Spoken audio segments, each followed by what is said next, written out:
Flame on! How's it? Flame on! How's everybody doing tonight? Sparing no further introduction, I'm here with my special guest, Nick Lenz. How you doing, buddy? I'm doing good. And you? Happy holidays, very festive. And let me bring on our second co-host for this evening, sparing no introduction. Let me try. Okay. Wonderbot, Wonderbot, Wonderbot, Wonderbot, Wonderbot, Wonderbot, Wonderbot, Wonderbot. Oh, that never gets old. Get that. What's Yeah, up, and, Tevye? and, How you doing? and the three of us know Taladia hates that thing. Yeah. Well, turn it down, Judd. Yeah. Constantly. All in good fun. All in good fun. Yeah. But for what we're talking about today is a very controversial anime that debuted in 2000, that I believe came out in 2009 and wrapped up in 2013. It is The anime started in 08, ended in 09. The manga's still a little bit earlier than that. Yeah, Okay. it was 2000, well, before It 2010. lasted. Oh, Happy Thanksgiving. Happy Thanksgiving, right? Yep. Um, And the then series only lasted for 65 episodes, but we're gonna get to some of the content of it. The fact that I think I heard something recently that there is a demand for a remake because what happened when we're talking about the main series. I personally would like it. People think that why not get this one remake? Because Shaman King got one, Full Alchemist got one. Full Why not this Alchemy got one. Yeah, Full Fairy Alchemist Tail got one, but I think that was a rebrand more than anything. Not Yeah, really. that The wasn't series remake. kept going hiatus with that one. Same with Gintama. They went frequently on hiatus. They just kept going hiatus and they brought the series back for a season Yeah. and going hiatus again because they kept catching the manga. It wasn't necessarily a reboot per se. It just stopped the series. So I get some time, come back, do another season, but once again run out of material, and then put on hiatus one more time, and then did that final season, which they did dub the final season for good reason because at the time when they aired the final season, the manga was already over at that point. Yep. Well, should we have to come Bleach and Inuyasha? No. as well? That's a separate incident. That's something separate altogether. Bleach was just filler hell, and they just decided to wrap it up because there was a lot of things going on behind the scenes. I think maybe I've heard a few different reasons why that the Bleach anime ended. One was low ratings. 2, people got confused by Fullbringer, and 3, they caught up with the manga. Pretty at that time, yes, because the Wait, mangaka was on Kind of hiatus. the same thing too, where it stopped at a certain point, but then came back for Final Act. But Final Act for the first part of it kind of rushed to some chapters, but Final Act was still good anime. I found nothing wrong with it. The only thing I did find wrong with it, and this is the fault of the anime not bringing back the original actress for Kagome, because she got replaced with Final Act, and that actress came back for Yashi Princess Half Demon. I was wondering about that when I found chapter for what the Princess Half Demon show. Yes, the reason Like why. a sequel to Inuyasha. One of Tevye. Nick, Yeah. please continue. Final Act is just a continuation of Inuyasha, just called Final Act because they're adapting the rest of the manga. And the reason I had heard that they replaced Kagome's voice actress is because the actress retired and moved to Canada. That makes sense. She had a good reason why. Sesshomaru did not have a reason why, though I've heard also it was a contract dispute with him. But they did bring it back for Yashi and Princess Half Demon, replaced him as Sesshomaru. Sadly, the actor who played Moroku only would manage to play the character for one episode of Yashi and Princess Half Demon before getting replaced. But he also was replaced for good reason, because the actor sadly passed away. Because I heard he had basically on and off battles with alcoholism for years. Aw, that's sad. And he's one of like a few voice actors I've heard in the last couple of years pass away. Of course, people know about Kevin Conroy, most famous one. Billy Kebbell, the one who voiced. I don't think he voiced a character in this series, but he's known for voicing the main character, Raichu Hero. He was also in JoJo Bizarre Adventure, Diamonds Unbreakable. He was the lead character. He was Josuke Hisagaya. The one who was basically like his adult nephew, because it's kind of weird, where he's half American, half Japanese, because his father is Joseph Joestar, the main protagonist of Part 2, who was the grandfather 1, Part 3, it's a bit confusing because basically it's explained in the series that Joseph had a one-night stand with a college student back in the 80s, and then that's where we got Josuke from. So he is part of the Joestar family. And apparently his wife just basically got humongously angry with him over it. So Billy Kill played that character. And I think he reprised the character before he passed away for the Rohan spinoff series. I believe he did one episode for the Rohan spinoff series. I believe he did one episode. Yep. I don't know what that is. Yeah. The Spoke Rohan is basically it's Rohan Kitsube, that's the character's name.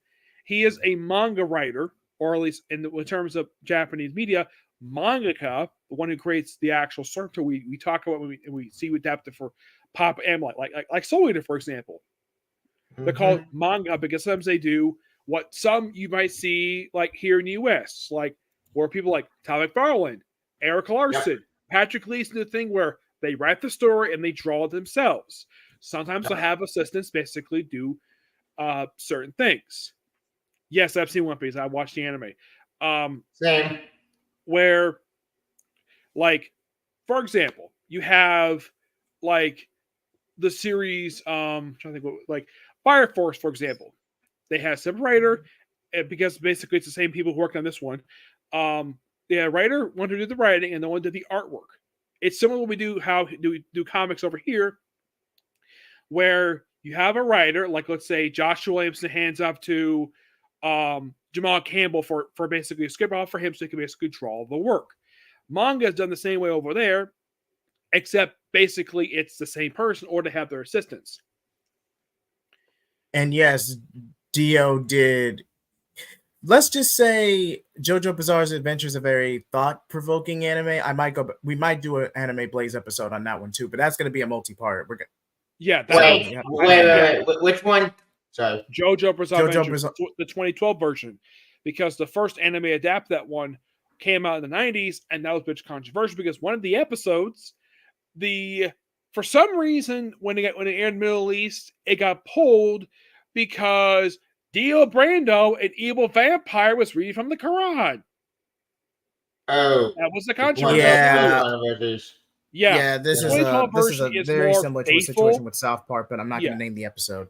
Yeah, 2012 version is more faithful to the original OVA series, and there was a movie which has never released on home media, never, because the creator of the series hated it because they didn't include a character who was actually in part 1, who was an important character, and he was not included in it, and I heard the movie was really bad, and I'm trying my best to try to find it online. It is impossible to find this thing.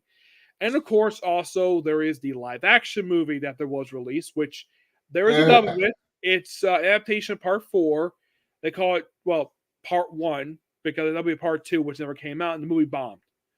And, good. I'm glad it bombed, because we don't need live-action movies. They don't work. First of all, Liam, I apologize if I mispronounced your name. Good to see you. And Nick, please continue. There is one's been successful. Tokyo Ghoul, Rurouni Kenshin. Those live action adaptations of the actual material are really good.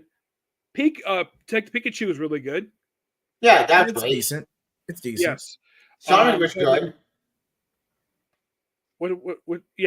Sonic was really good, but I'm trying to think what other one was based upon an actual anime that was actually really good I could think of.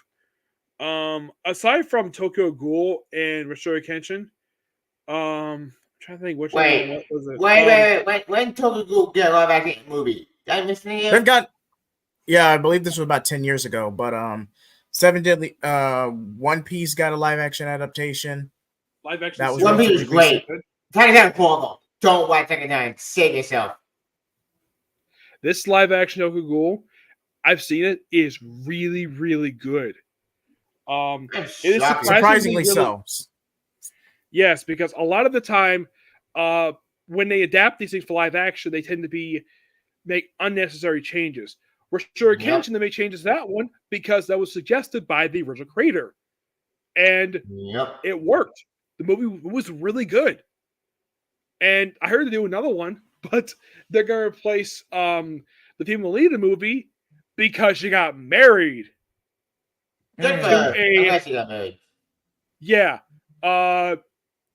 She got married to a lead singer of a pop band, which apparently there is like a no-no.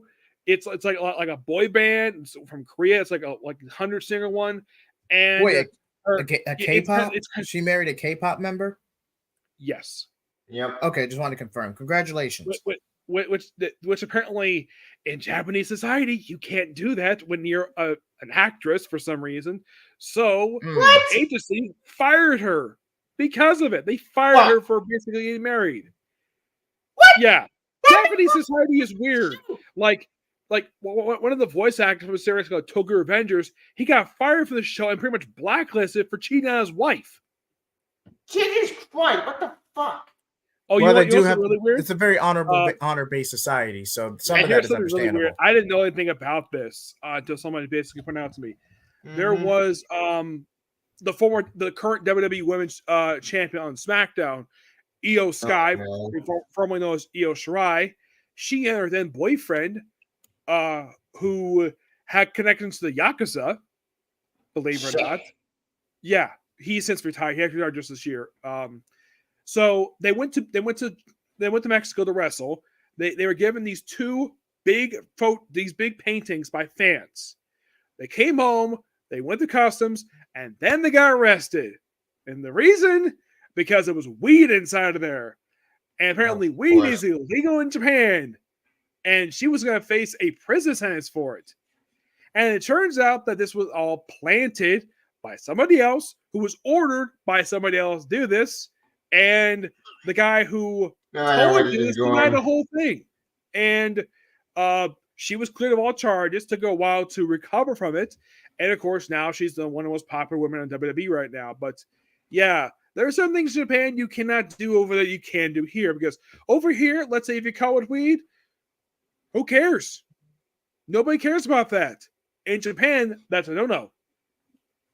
Yep. It's just the culture over there is so drastically different than it is here. Anyways, as far as that that bullshit concerned, that's a love it. But, yeah. Wait. Michael, you gotta get the rest of the 11 movie by Sony. I did hear about that. I remember reading about that. And honestly, it's a bad idea. It's gonna blow up in that face. Let's get through the review first, and then we'll circle back. Okay? Yeah. Let me get the story there. All right.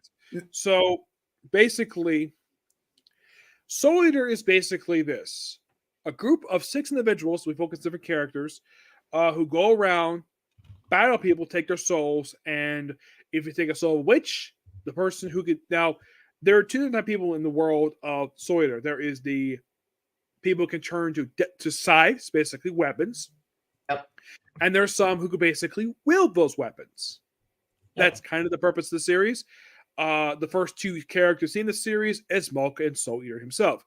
Mocha voiced by Laura Bailey, which I have heard. I don't know if this is confirmed. I did not get a chance to ask Colleen about this. But according to an interview I read online, apparently Laura Bailey got Colleen Clickbeard her first job on Dragon Ball, voicing Snake Princess from DBZ. So you can thank her for giving us the awesome Colleen Clickbeard, who actually is in the series, by the way. Soul Eater himself is voiced by Malika Solsen. I think it's how you pronounce the guy's name. And yes, as you can see, as Jay Blaze is showing off here, it is on Crunchyroll. Technically, I'm showing it off. Yeah, it's on Crunchyroll, but it was originally on Funimation because it was a Funimation dub. But they moved it over to Crunchyroll because of the merge between Crunchyroll and Funimation. And I currently have not watched it on Crunchyroll. It's been a while since I watched, but I do remember it pretty well. Yeah. It's still a fun series, except that that last episode is so bad. Like episode 51, the Warrior Blade. Yeah, this is heavy spoilers if you actually haven't read the Soul Eater manga. So I'll give you a few minutes to collect yourselves, leave, or just skip ahead to the time code, let's say around the 20-minute mark, and then you can come back. Yeah. 3, 2, 1. Okay, so basically, Wait. Before we get to the ending itself, I do want to talk about some of the characters because my favorite character of all these was obviously the main character, but I like Death the Kid. I should talk about this guy here, Tibia, the guy who's on the picture right here for episode 1. Well, that's Death himself. Yeah. Do you know who's the voice of this guy in the English dub? But he was so fun. Oh, you're gonna love this. It's All for One's voice actor, John Sweeney. Oh, that's cool. Yeah, and this guy is so fun. Him with his goofy big hands. Yeah. He is so funny. Yeah. And I think he appears in just almost every episode. Yeah, he does. There is a character who does appear in the series later on in the filler stuff. It's like he's there to open a door. That's it. Yep. And this is a character was canon in the series. He is voiced by Sabbath, some wizard that they find. Like, oh, hi, can you open this door, please? Sure. Door's open. Yep. Wasted character. Cool. My big character is Death the Kid. He's so fun. Yeah, voiced by the Austin Heppercore, which I have met him. Nice. And his two guns, the ladies who are into guns, the two sisters, the older sisters voiced by Jeremy Marceri, while the younger sisters voiced by Karma Lee. If you know by Fairy Tail logic, this is Natsu, Kana, and Lucy. Very similar personalities. Very similar personalities. Very similar. I watched Fairy Tail. Then there's also the other two duo we have here, Blackstar and Tabaki. Blackstar was voiced by Brittany Lekwatsky, who I met earlier this year. Patty and Riz. Yep. Wouldn't be the first time a male character. I fucked up. Yeah, Patty are the two guns. Go ahead, Jay, please. My bad. What? Okay, believe it or not, I don't know why not enough people know about this. But the main reason women voice male roles is because young male actors end up going through essentially going through puberty. So that way they don't have to worry about recasting. They can just get for the series. Go ahead, Nick. A good example is Naruto. Yep. And great example. Same voice actor. Yep. Tabaki is voiced by Monica Real, who I've met her. She's an absolutely great person, by the way. Despite some people have heard what she did with another voice actor who's in this series, doesn't work for Animation anymore. She's a really nice person to me. I don't own the series. I do own the prequel series. Boy. That's so, cool. Eat or not. That's cool. It's on Boy. And a quick, just to skim through, because Soul Eater Not doesn't go nearly as long. It's basically the freshman course for Meisters and Soul Eater and Soul Weapons. Basically, you kind of like mesh around your partner with, and then you eventually find your ideal matcher who you can resonate with. Yeah, so Soul Eater Not is based. It also explains some certain characters' dynamics in the main show, like how Death the Kid meets the Sioux sisters, how Sid dies. Yeah, and also Jackie gets involved with her person, which is a bit of the way it's implied here. It's a bit of a lesbian attraction to them, and they become partners. It's kind of showed it in Soul Eater. The main character, Soul Eater, there is Tagumi, who is voiced by Brian Apparel, who I believe this is the same person. Let's see. The main villain of all the two men. Yeah, Medusa, a witch, who's voiced by Lucy Christian, by the way. Mimi, who is one of the other girls in one. She is a Meister. That's what they call him. She is voiced by Linda Seidel, and I Hepburn is voiced by Lex Simpson. These three ladies, I've met two of them. Yep. These are the three ladies on the start of this cover. Mostly put, there's a hint of lesbianism in the series. There's also one scene in one of the episodes where apparently the room is so hot that one of the girls basically starts stripping butt naked for no reason. So now I got to change the banner. Thanks, Nick. Now I got to change the banner. Well, it happened in the series. So I have to explain it. So they had to like one, because it changes in the anime because she's taking off her underwear, and the other girl's like, no, don't do that. Pulls the underwear right back up. Because apparently in the world of Soul Eater, they apparently don't believe the concept of air conditioning. Yep. Yeah. Hopefully, thank God I'm a small channel, because otherwise I definitely get demonetized for that.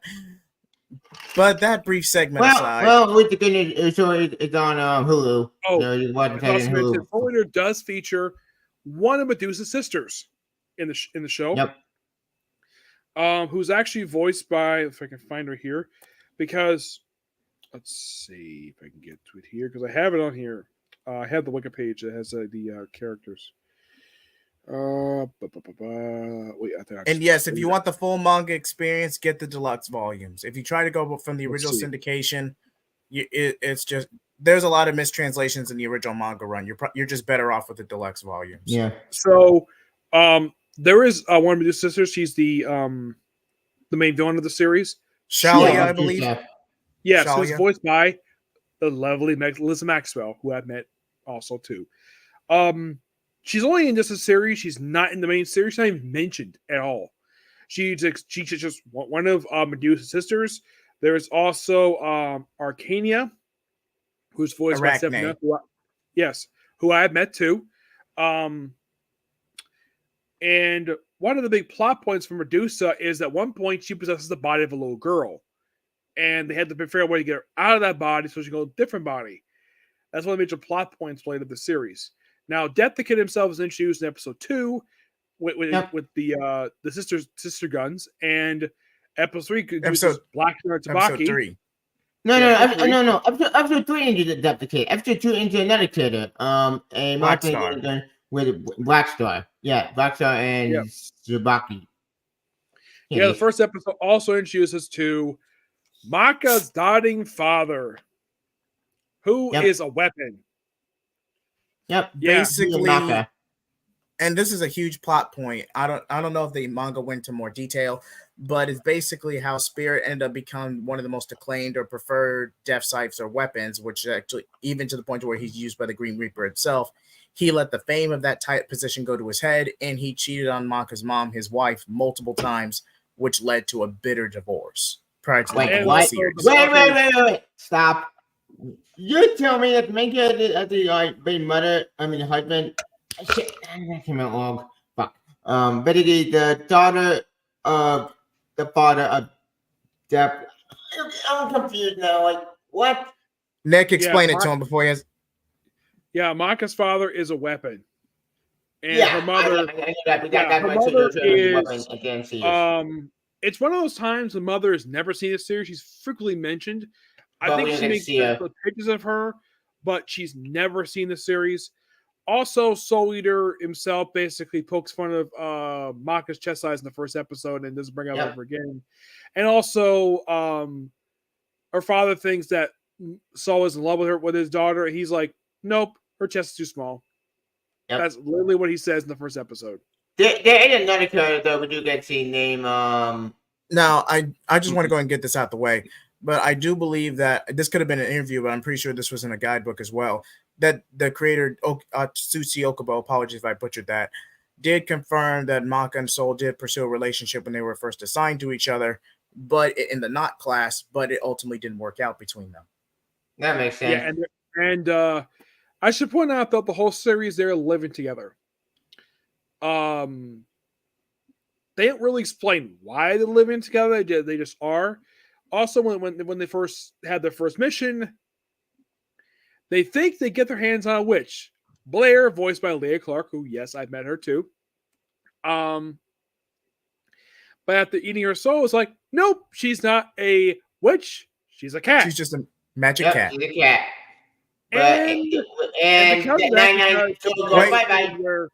One at a time, Nick. We're like, Soul had to eat 100 souls, including one that had to be a witch, to become a death scythe. That's what his dream was. Yep. And because he ate the cat, he had to start all over again. Well, both of them had to start over again. Pretty harsh for an honest to God mistake because it was a magic cat in witch garb. So I thought it was harsh. And it's also a recurring gag in the series because after this attempt, Blair lives with them and she frequently tries to do Soul. And Maka's response to is to beat up Soul in every episode. Yep. If you thought the gag in Naruto was beating it over the drum, it does not get used as much as it does in Naruto, but you could tell that the gag is there. True, Yep. but that gag could get annoying. To be fair, in Bordeaux, I watched that time travel episode finally. Yeah, and Right. there's an example of Death's big hands. Yeah, that was funny. Yeah, it's never explained of why his hands like that, but believe it or not, Fire Force for the end does go into how he was created. Oh, that's cool. Yeah, and the whole thing with Death the Kid is that he likes everything these Very Such a- pretty, very beautiful. Also, he likes groping the sisters in like almost every episode. So he gets smacked in head for it. He's like, why'd you touch Don't you count my And the other one's like, two guns? because we're sisters. And it's not as big as a gag as the whole thing with Michael Soul for being seduced by Blair, but it's there, but it doesn't happen all the time. Yep. He's obsessed with it. Like to one point, he stopped middle mission while the sisters basically trying to find a monster to see, oh, is this picture symmetrical? Like, oh yeah, that is symmetrical. And then he comes back and then he finishes the mission. Yeah, but it's symmetry. He's that obsessed with everything being super perfect. Yeah. That is a character. And they also poke fun of his hair in the series, where like, oh, he's got like a white straight back over on his head, and it's like, why is there your whole head? It's funny. As well, fun fact, that actually is something as a plot point for the end of the series. Yep. Well, like I said before, Jack the Kid is my favorite character in the series because he's so fun and funny. But you might have done him down with car with 2 guns. Me too, because and also it's shown in that picture. Black Star and Soul get along really well. Death the Kid gets on okay, but he also at one point decides, despite the fact he really doesn't need to attend the Death Might to school, he's like, "No, I'm basically going to roll here anyways, even though he really doesn't need to." There's one character that does get tragic ending in Johnny is Yeah, we'll get to. There's also Medusa's son, Medusa's kid. Yeah, that's Corona, I believe it is. Corona. I believe he did in episode 7. What? Yes. Yeah, his story is not a happy story. It's sad, depressing, and poor Medusa didn't give him my own son. She just used it after add a weapon. Now, quick disclaimer. I'm sorry, I hate to cut you off, Nick, but before we move on, quick disclaimer. Depending on the version, in the anime, Corona is male. In the manga, and by Otsushi Yokobo himself in an interview, Corona is male /he/they or non-binary. So your perception or interpretation of Corona is just depending on which version of the story you read or watched. So I just want to get that out of the way. That way. So honestly, I didn't know he was man. I think Corona was referred as male in the subbed as well, but I could be wrong on that. Yes. Also, we could watch it, but I think we can't cover it down. Yeah. So. Oh look, there's Blair. Right there. There's Blair. Yeah. Good segue, Nick. Go ahead. Yeah. There's a thing attached to Corona called Ragnarok, who is voiced by Sammy Surratt, another voice actor I've met, which is one of the very few characters he's voiced who is not a coward, because that is Sammy Surratt's recurring thing. Almost every character he voices is a coward in some material form. Krillin, Usopp. Yep. He voices cowards. Coward. Ragnarok is not a coward per se. He's more antagonistic per se. There's only a character I've heard of where he actually does voice who is not a coward. Is a character I've not heard his voice yet, but he does voice him. Lupin the Third. Yep. I think that was one of his earliest roles, though. Lupin the Third. Yeah, I think for some people it's a bit stereotype casting for him because he's voiced Krillin for so long. That is true. Yep. Kind of like how with Christopher Sabat, I even spoke to him about this, where his characters tend to have 3 major things in common. They're big, they're loud, and they love proclaiming how much of a man they are. He's like, yep, that's definitely true. Yep. He brings up his character from Fairy Tail. What was his name? Because he's the middle sibling of the 3 siblings in the show on Fairy Tail. Because of E. Because I can't remember myself. It's been a while since I watched Fairy. He loved proclaiming how much of a man he is in the show. But in this show, he doesn't. He just doesn't voice some random wizard who's in the show for like 1 episode, and that's it. Oh, God, the it thing looks so above cool. Cronus' head, that's Ragnarok. Yeah, that's Ragnarok. That's the blade from Connor who actually. He Yeah. does have a more menacing menacing design in the early episodes, but that's a plot point. I'm not going to spoil it here.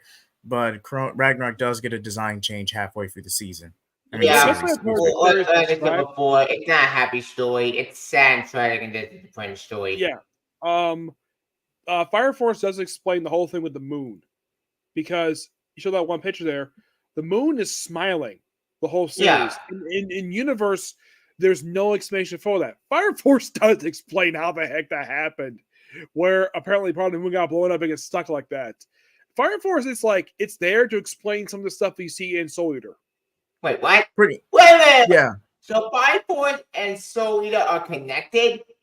It's Yes. yeah. They're connected. They're two different genres, different series, and different settings. I'm confused. Spoilers for It's the end. prequel. It's a prequel, basically. Yep. Wait, what? Yeah, Death himself shows I up to the end. know the image. So you're telling me this connects to this?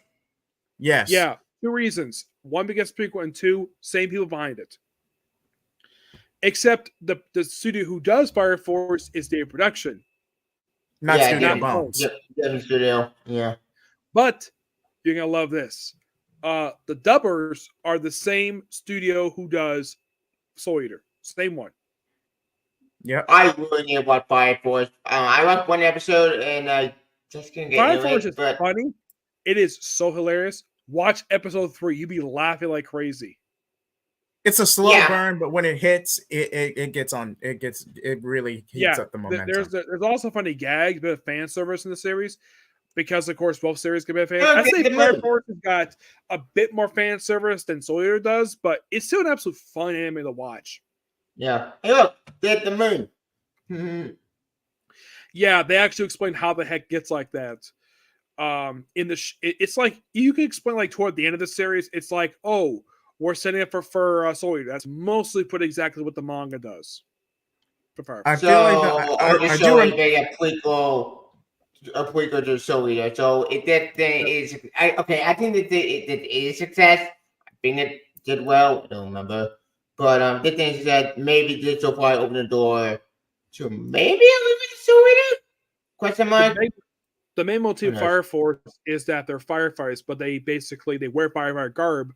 Yeah. But they mostly just take care of people who are turned into these And the fire creatures. spirits. Yeah, fire spirits. Mostly they're there to put them to rest. That's most what they're Yeah. there for. And it's also sort of a post-apocalyptic world, which has sort of some areas still under normal control, but not fully in control, because it's also a big inferno event that happened in the series. And basically the ending does explain how the world got the way it is in Soul Eater. That's the clean. Interesting. That's about as most we can say it without going into spoilers. Yeah, we'll because go into again, Fire Force another time because Purely what Fire Fire Force Force. I only is- seen one episode. One at a time, gentlemen. Nick. I mainly got the Fire Force because the same people made this one, and it's an absolute really fun anime. It was also the main reason why I got the subscription of Funimation until this year. I canceled it because the dub of one of the series I was watching, One Piece, finally moved over to Crunchyroll. Yeah. Because also the website I was using to watch these episodes, they tend to do episodes really late, like sometimes even several days after they're supposed to air the dub. So I'm like, screw it, buy the subscription for the dub, and I did. And I had the subscription for years. Now I don't have it anymore because I don't need it. Yeah. But the main reason, there are multiple ways in which Soul Eater is controversial. One is the divergent ending and how the studio staff structured the anime, as well as the character of Krona himself. Now, again, Krona, for the sake of simplicity, just refer to him as he, they, depending on which version of the source of the story you've read or watched. Girl. That you ever noticed that? Can you repeat that, Nick? You were lagging for a second. The Krona's face, it looks very feminine. Yeah. I can screen share that though, Kato. Honestly, I thought it was like a Haku and Naruto situation to where it's a femboy gag. Or at least that's how I interpreted it when I was younger. But if they define this guy as a girl, which makes us the second male character that I've seen in anime where it has pink hair, because Natsu is famous around pink hair. Yep, that's him. Yeah, and looks very feminine. It did look feminine. Well, Yeah.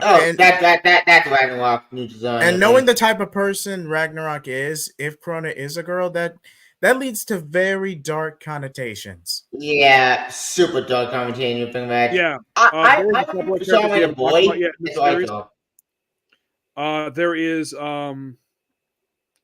There is Dr. Stein, which you saw pictures of him. Yes. Dr. Stein, who is obviously a Frankenstein ripoff. By the way, Sid, who's one of the teachers in the show, is voiced by Kent Williams. Yep. Nice. I like Dr. Stein. He's a cool character. Frankenstein He's is, fun. well, he's voiced by Insane. Chuck Herbert. Yeah, he's voiced by Chuck Herbert, present day stuff. The younger version is voiced by Chris Barnett. Yep. Let's see. There is also Joe Bellitti, or JB. He's one of the characters in the show. He appears in filler episodes, voiced by Jason Douglas. There is Mary Major, who is voiced by Colleen Hickabeard. And one of her famous lines she says in the show is, "I'll marry this toilet." She literally says on one of the episodes. I didn't tell it to her per se, Colleen, but her character is so funny in the show. So hilarious. Have you ever noticed that Lady May from Naruto and Miss Marie and Soul Eater are pretty much products of the same trope? Yep. Wait, what's this? What's Soul Eater not? This one I have not seen. I only seen the other that's the series. pickle show we're talking about. The one I actually have a copy of right here. Nice. Hold on, let me just give you. Oh, never mind. Oh, Spirit Abram, the one who voices Mocha's father, is the blacklisted Vec Manolia. That's who who voiced- in 2015. Yep, that's who voiced it in the show. He is listed one of the Death Shites. Nice. So apparently, Anyway, we should go to the ending. You know all this. Okay, so it's set in Death City, Nevada. Nice. Okay. Just outside of Vegas. Okay. Yeah. Yep. Yeah. Mary Major is very somewhat of a neutral character, but she can be a bit threatening at times. Yep. Funny. But she is hilarious. That sounds fun. Yep. She wears an eye patch in the series. There's another character she voices I really do enjoy. It's a similar type of person that she is over in D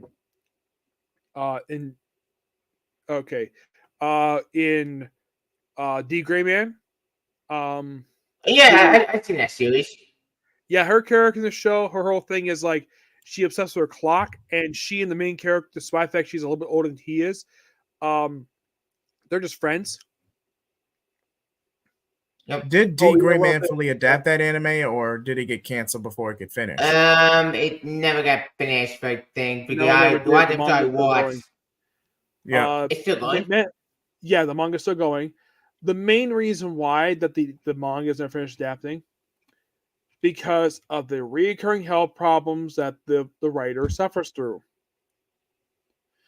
Shit. Yeah, the one I watched was first they got to in the anime is chapter 208 of the manga.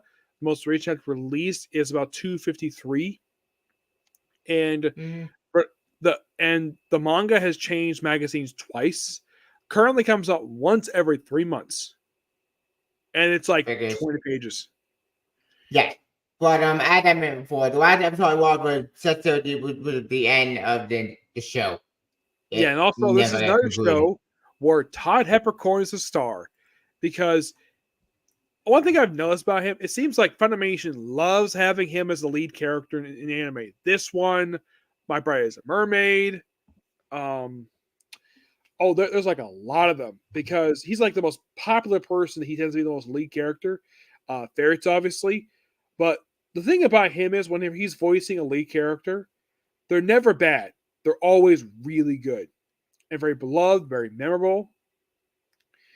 His character in Soul Eater is more like the secondary male lead, but he's still a lead character. But he's not like the main character. Sabbath has had that once that I've seen, and that was in the series Restaurant to Another World, where he voices the owner of the restaurant. I don't know what that is. It's a chill isekai series, mostly involved cooking, family, wholesome bonding. Yeah, it's pretty chill. Isekai, because the characters come from the fantasy world to the real world. But here's something really strange, though. They don't go outside the main restaurant once they get there. They don't like go out into the real world where the restaurant is. They go to the restaurant via this magic door. That here's the strange thing, though. It's revealed in the final episode of the series that the main character's grandmother is from that world. And what? Yeah. And the reason why he has connection to that world, because the former owner is the current owner's grandfather. And they got married, and of course, later on they had him. And he's also been described looking like his grandfather and his grandmother. Oh, and here's something I find interesting about D. Gray Man. The main villain of the series. Yeah. This guy, I know him. Yeah. Did you know that his voice actor, the same one who voices the Bookworm character in the series? No. Yeah, same guy. Interesting. Yeah, I believe Lana Lee is voiced by Lucy Christian. Interesting. Yes. Yep. If you ever get a chance to watch the series, it is really good. Hollow, D. Graham Hollow is the same series. It's a follow-up, but it's completely different animation style. But Don D. Graham Hollow had the same ending, because for what I see from this, it ends what would you say? Set still to eat. That's again, what it ends. It adapts up to chapter 208. Yes. So it's not the full story. They never finished it because still ongoing. Yeah, still ongoing, and the writer herself just takes a while to release stuff because she is not well. I have heard that the writer herself basically adapts her art, or she inspired her art style from there are three sources. I want to remember who it was, but two of those sources from American artists, Kelly Jones and Chris Bachalo. Interesting. If you look at her art style, the manga version, you can see probably a little bit of Chris Bachalo, maybe Kelly Jones. If you've seen their artwork, you could say, yep, you can buy it. But apparently, I read a story once about her that originally, after the first one shot came out, that it didn't do too well. She was going to give up on it. But you're going to love this. The creator of Dragon Ball himself, Akira Toriyama, read it too. He loved it. He says, hey, can you just continue the series anyways? And because she of course, like any manga, has a lot of respect for Akira Toriyama, she's like, sure. And because she suggested, it took off. That's why we got the Gray Man. Yeah. But I feel like what people fail to underestimate, yes, Dragon Ball Super was a cash grab. Yes, it rolled off nostalgia a lot. It mostly rolled off nostalgia. But out of most mangaka or mangaka, depending on how you pronounce it, Akira Toriyama is a mangaka of a generation. Like, let's not kid ourselves. He is. He's a living legend. He is. He even inspired. Now, a lot of people say he inspired the big three. I say he inspired an entire generation, like I said before. Yes. But if he recommends something, you're going to check it out, hands down. And he's been retired since 1997 when GT was coming out. He's been officially retired. Let's face facts. He actually did come out of retirement to write the Dragon Ball Super manga, but the manga doesn't come out weekly. It comes out monthly. So I thought Tortaro took over that manga wholesale. I think you're thinking the Boruto one. Okay, that's what the one I'm thinking of. Okay, where Okubo. But I've heard that he does do Dragon Ball Super manga. He mostly writes. I think he maybe does the artwork too. I'm not sure. Maybe Tortaro does the art for that one.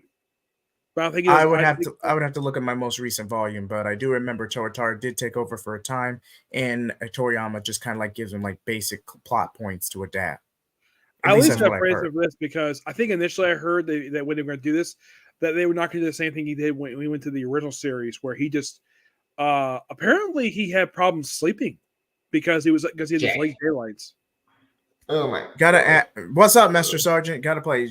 To an extent, it is a play on Johnny Blaze Ghost Rider. Yeah, it is. Not gonna lie, but it's actually more akin to Human Torch's Flame On from the Fantastic Four. So it's a combination of the two. Yeah. Anyway, I do. trying to do it, but I don't want to read it myself because this actually does have something to do because it said, quote, even today in Star Trek anime landscape, even though a mass successful revival breathed out the year Blood War, it's hardly unknown if the Gray Man would ever continue. What? That sucks. Besides the lack of power demand, the production of the Gray Man was too grueling for everyone involved. Shit. This happens to a lot of series, man, to where once a series falls off, it's really hard to get them back on track for a relaunch or a revamp because you got to factor merchandise, you got to factor DVD sales, you got to factor streaming. Now, this was 10, 15 years ago. Degrade Man might have actually had a shot because streaming wasn't that prominent. Yeah, the last episode that was released was 2016. Yeah, Adam Degrade Hollow, which is Hoshio all with Sun Degrade Hollow combined with the point game review, part of the content DVD released to bring public cancer but various dreams. Despite Degrade Man manga to undergo strong, it even reached a milestone of 2021.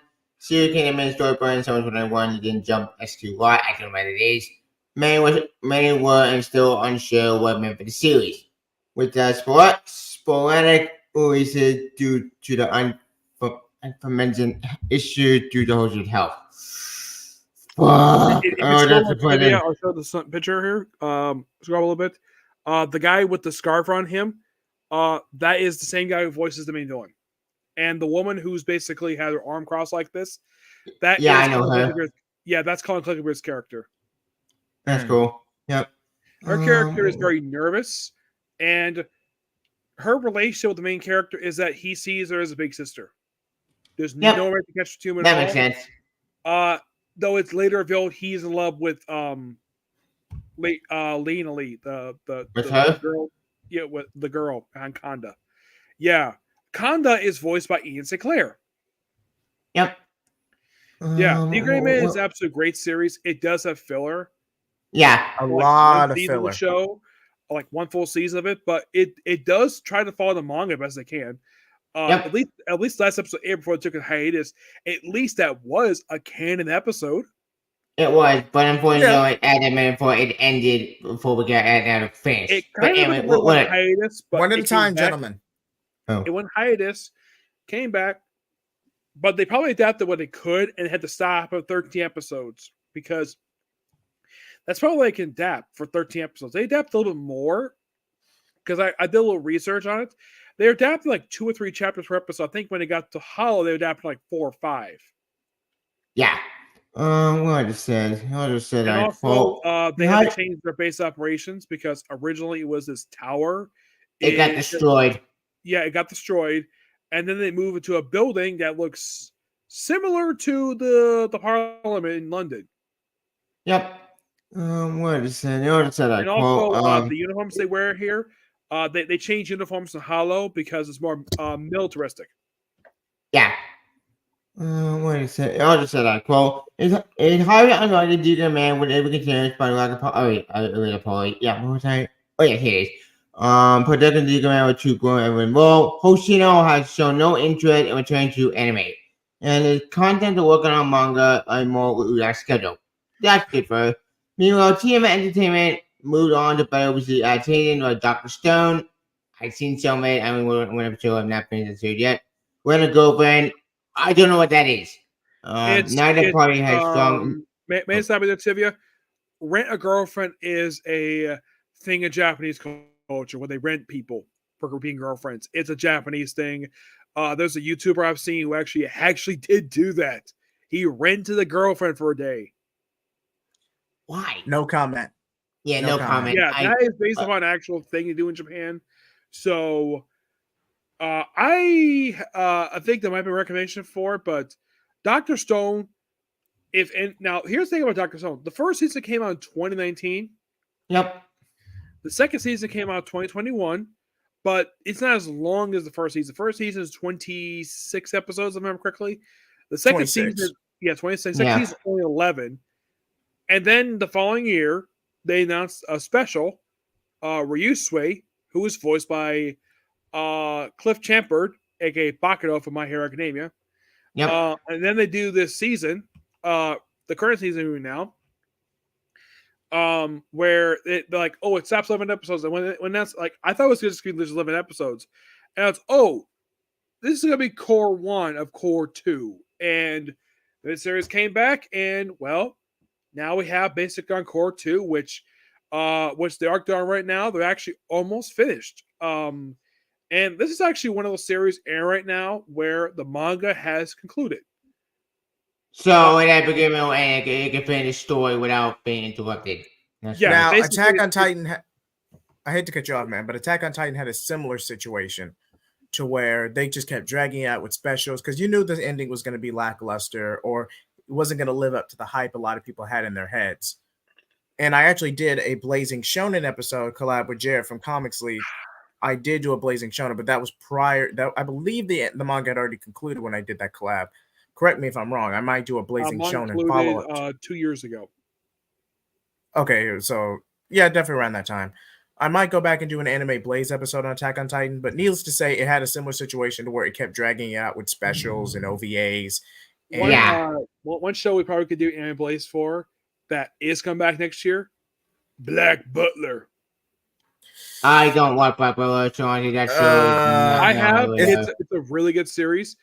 By far, the lead voice act, one of the voice actors of the show, one of the voices, Sebastian Michaels, John Michael Turnham. He is so good as the character. One of the characters, I believe, is the cook. I remember correctly. He is voiced by Ian Sinclair. It's absolutely a really good show. It does have some weird moments because it said Victorian era England. The first season is really good.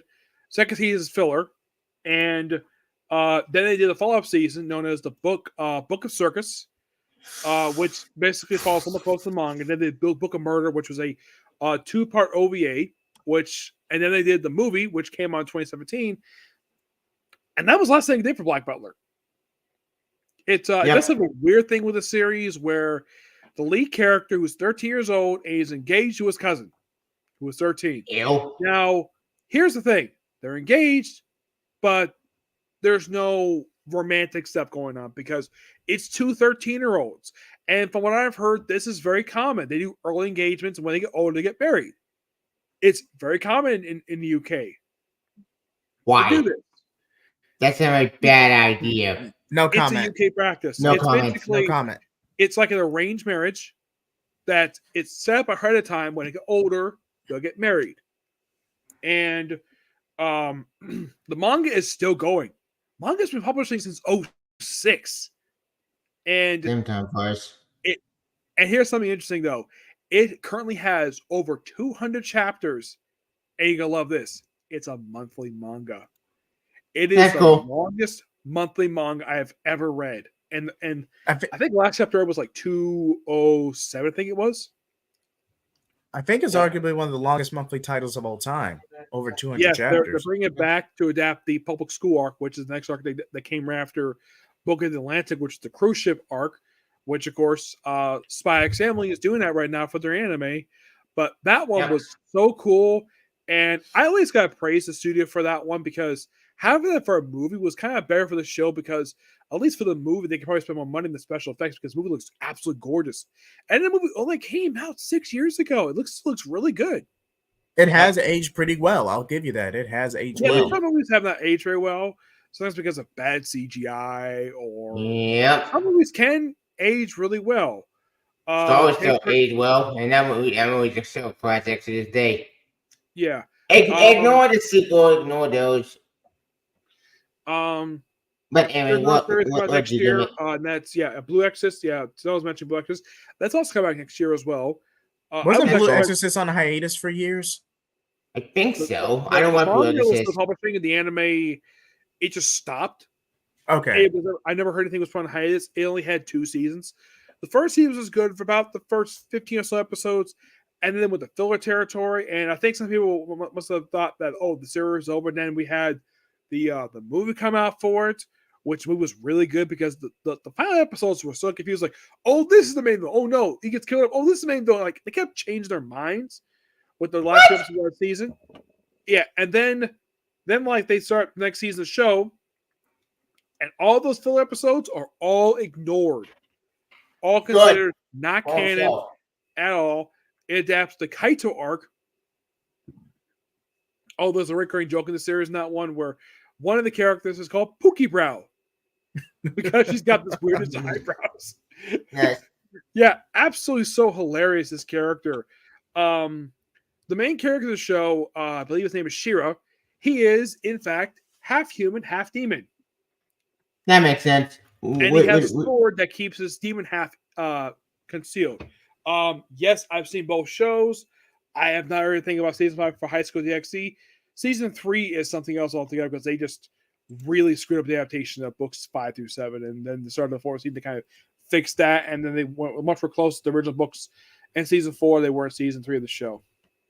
Yeah, and plus that's one of those shows where the lead voice actor got replaced because he got in trouble with the law. I don't want to talk controversy. But the thing is, he got replaced by a good voice actor. Okay. Anyway, sorry to do it, but I told you I could print the article from D. Grayman. I need to tell me if we can do it. Oh yeah, Jay, can you screen share it for a sec? Sorry to do it, but yeah, D. Grayman right now, there's nothing they can do for the material that's out right now. They could do one full season, but that's all they can do. Yeah. Could it be 13 episodes? Possibly. Maybe. That's all they can do because there's definitely enough for a full season, because I've heard something that if you have 30 plus chapters, there's enough there for a full season.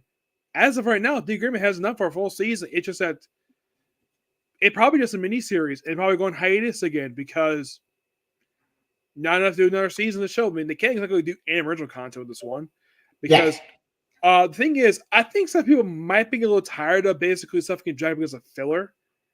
But because stuff like My Hero doesn't really go through that very much at all, or Attack on Titan, that's why we don't get there, because a lot of the anime nowadays is seasonal. I'm still waiting for part 2 to come out for very this, few, Tevi, I hate to cut you off, but very few anime stick to the old early 2000s, early 2010 format to where it's strictly 26 episodes by season, or it's just consistently ongoing. We now have the seasonal structure. Some sequels or spinoffs still use it, like Boruto with Naruto Next Generations, but due to some production stuff behind the scenes, they ended up going on a 6 to 8 month hiatus, and now they're still contemplating whether to just bring back the Boruto anime for more filler to set up the Omnipotence arc, or just completely rebrand and cut straight to Tubular Vortex and then have that little mini arc as a flashback. In my opinion, it could go either way. Anyway, the only one still going right now that's been going for a long. I think it's aside from Pokemon, I think it's like the only anime that's still going right now. Yeah. Anyway, I'm talking. I can finish this. So I'm trying to do it, but it's also Case Closed as well. But that one takes breaks. It's not like week by week. There's occasions that might take breaks, but those 3 are the only ones I can think of, because Case Closed is over 1,100 episodes. One Piece hasn't even reached 1,100 yet. Yep. Let's see what the article said. Also said, quote, neither party had strong incentive to return to D. Grayman anime. Perhaps did no better time now than specifically boot D. Grayman and scratch again. This way, it can be more favorable to manga. It wouldn't also have to watch it with a filler, and it could even air episode on a loose schedule. Similar to what Shaman King Turnaround Reboot did, what it will happen for D. Grayman remains to be seen, as the franchise has in many ways fallen out of the continent of major anime fandom. End quote. If they're going to prove D. Grayman, just keep the same voice cast. Don't change anybody, because that voice cast was fantastic. Yeah. Because I've watched the show, and all the characters are done really well in the show. There's no reason to replace any one of them. Yep. There's really not. No, it did not. Anyway, should we talk about that ending? Because we went way off topic of anime altogether. Yes. The ones that are Netflix. You have these 6 leads encountering Depp's, the kid's brother, who when they first meet him, he is this thing like, oh, that's cloth, no, it's skin. It's like he's like in pieces. He doesn't reassemble himself. He's sealed, basically. Yeah, sealed. But the thing is, there's no blood in the scene. Yeah, they didn't. Yeah, you find it interesting. There's no blood. I don't remember if the manga was blood or not. I don't remember, because it's been a while since the manga. I want to say not. Okubo wanted to focus purely on body horror, so I don't want to say there was any blood. Yeah, so and he works with one of the villains of the series, Medusa. Who, this I think is a little weird for Medusa, because in the manga, I remember this specifically really well. She's captured with the heroes, And then she's like, and then they have an arc, which they didn't have for the anime for some stupid reason. Here's what happened. So, in exchange for information, she would like to lead them on a raid on her sister's base because they want the little girl back. They're like, fine. Allow me to raid my sister's base so I can get her body. And they decide, like, just let me go. And like, fine, whatever. What? And then, Why? Yeah. Let him cook. Let him cook. Yeah, I don't know the reason for this change. It's like, why in the world would you change it for? It just doesn't make any sense at all. Now, I don't blame Funimation for this. It's not their fault what happened with the anime. I blame the studio for this because it just had to go the original direction because they just could not wait for the manga for more chapters to come out. They had to go complete original content after only 18 episodes. 18! Almost immediately. I mean, by the time they got to episode 18, by the time they got to episode 18, I don't even think they made it to the first volume by the time they got to episode 18. Maybe the second volume. Yeah. I don't know. They got that partway through, and then they just stopped there because they just could not wait. So do this filler stuff, and like, you would have been better if this made a few years later. You could have, I don't know, just end the season right there, allow the show on hiatus for a couple years, and then bring it back, do more content. Yeah, nope, we had to do filler.